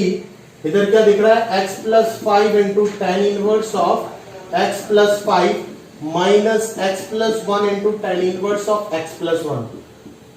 ठीक है? इंफिनिटी डालोगे तो फॉर्मेट दिख रहा होगा सबको, इंफिनिटी माइनस इंफिनिटी का, ठीक है? समझ में आ रहा है ना? चलो, तो क्या सॉल्व करते हैं? ध्यान से सोचते हैं। यहाँ पे तो रैशनलाइजेशन, एलसीएम कुछ भी काम नहीं आएगा, तो फिर भी कुछ ना कुछ सोचना पड़ेगा। मैंने बोला था आपको इनवर्स के बाद आप सब्स्टिट्यूशन यूज करो, बट उससे भी आसान तरीका यहाँ पे क्लियरली दिख रहा है, जरा ध्यान से देखो। x इंटू टेन इनवर्स और x into tan inverse common जाएगा ना? तो x into tan inverse x minus tan inverse y क्या हो जाएगा? टेन इनवर्स x माइनस 5, ऊपर 4 आएगा, डिवाइडेड बाई 1 प्लस xy। हो गया यहां तक, ठीक है? Plus 5 tan inverse x plus 5 minus tan inverse x plus 1। सही बात है, क्लियर है? तो x टेंडिंग टू इंफिनिटी अगर होता है तो क्या होगा? पहले तो एक बात बता, x टेंडिंग टू इंफिनिटी में ये थीटा किसको टेंड करेगा? जीरो को, because x tending to infinity है तो डिनोमिनेटर भी टेंड टू इंफिनिटी होगा, तो ओवरऑल चीज टेंडिंग टू जीरो होगा, ठीक है? तो थीटा अगर टेंडिंग टू जीरो है तो इस tan इनवर्स को रखना और ना रखना बराबर है ना, बिकॉज वही तो आप x से डिवाइड करके x से मल्टीप्लाई करोगे, मतलब इस x से, इस थीटा से डिवाइड करके मल्टीप्लाई करोगे तो वही तो बचेगा अल्टीमेटली। तो tan इनवर्स हटा देते हैं यहां से, कोई इश्यू होगा ही नहीं। समझ में आ रहा है ना? तो ये चीज क्या बन रहा है जरा ध्यान से देखिए, limit x tending to infinity 4x divided by x square plus 6x plus 6 plus 5 tan inverse x by x plus 5 minus tan inverse x plus 1, खत्म। अभी न्यूमरेटर का पावर डिनोमिनेटर का पावर से छोटा है, डिनोमिनेटर में हाईएस्ट पावर 2 है और न्यूमरेटर में 1 है, तो हाईएस्ट पावर से डिवाइड करोगे because x tending to infinity है इस लिमिट के लिए। तो x टेंडिंग टू इंफिनिटी है तो हाईएस्ट पावर से डिवाइड करोगे तो यहाँ पे 1 बचेगा, इधर नीचे x आएगा, इधर नीचे x स्क्वायर आएगा, इधर नीचे x आएगा। तो ये वाला term x tending to infinity है तो ये किसको टेंड करेगा? 0, ये भी 0, ये भी 0, तो आंसर क्या आएगा? 0/1 प्लस ये कितना होगा? x tending to infinity tan inverse infinity will be π/2 minus tan inverse infinity will be π/2, तो आंसर क्या हो जाएगा? 4π/2, that is answer will be 2π। समझ आ रहा है? कुछ इसी प्रकार से ये लिमिट भी हमारा सॉल्व हो गया। ठीक है, तो अभी आप समझ रहे होंगे कि किस प्रकार से हम लिमिट के अच्छे क्वेश्चंस को सॉल्व कर सकते हैं और क्या टेक्निक्स, रिकरेंस, इनबिल्ट, ये सारे टेक्निक्स जो सिखा रहा हूं ये सब अपने दिमाग में स्टोर करो प्रैक्टिस करने के साथ। जो क्वेश्चन मैं करा रहा हूं वो करो, पहले अच्छे से 2 बार प्रैक्टिस करो, समझो एक एक चीज, कुछ समझ नहीं आता है सर के साथ डिस्कस करो, फिर जाकर के होमवर्क जो दूंगा वो करो। ठीक है, अभी आप सैंडविच से पहले तक एक्सरसाइज 2 को पूरा कर सकते हो, है ना? काफी समय हो गया आज के लेक्चर में, मैं यहाँ पे अलविदा कर रहा हूँ, यहीं तक खत्म कर रहा हूँ। अगले लेक्चर से अपन सैंडविच थ्योरम और उसके आगे का टॉपिक को स्टडी करेंगे। ठीक है, आज के लिए यहाँ तक रखते हैं।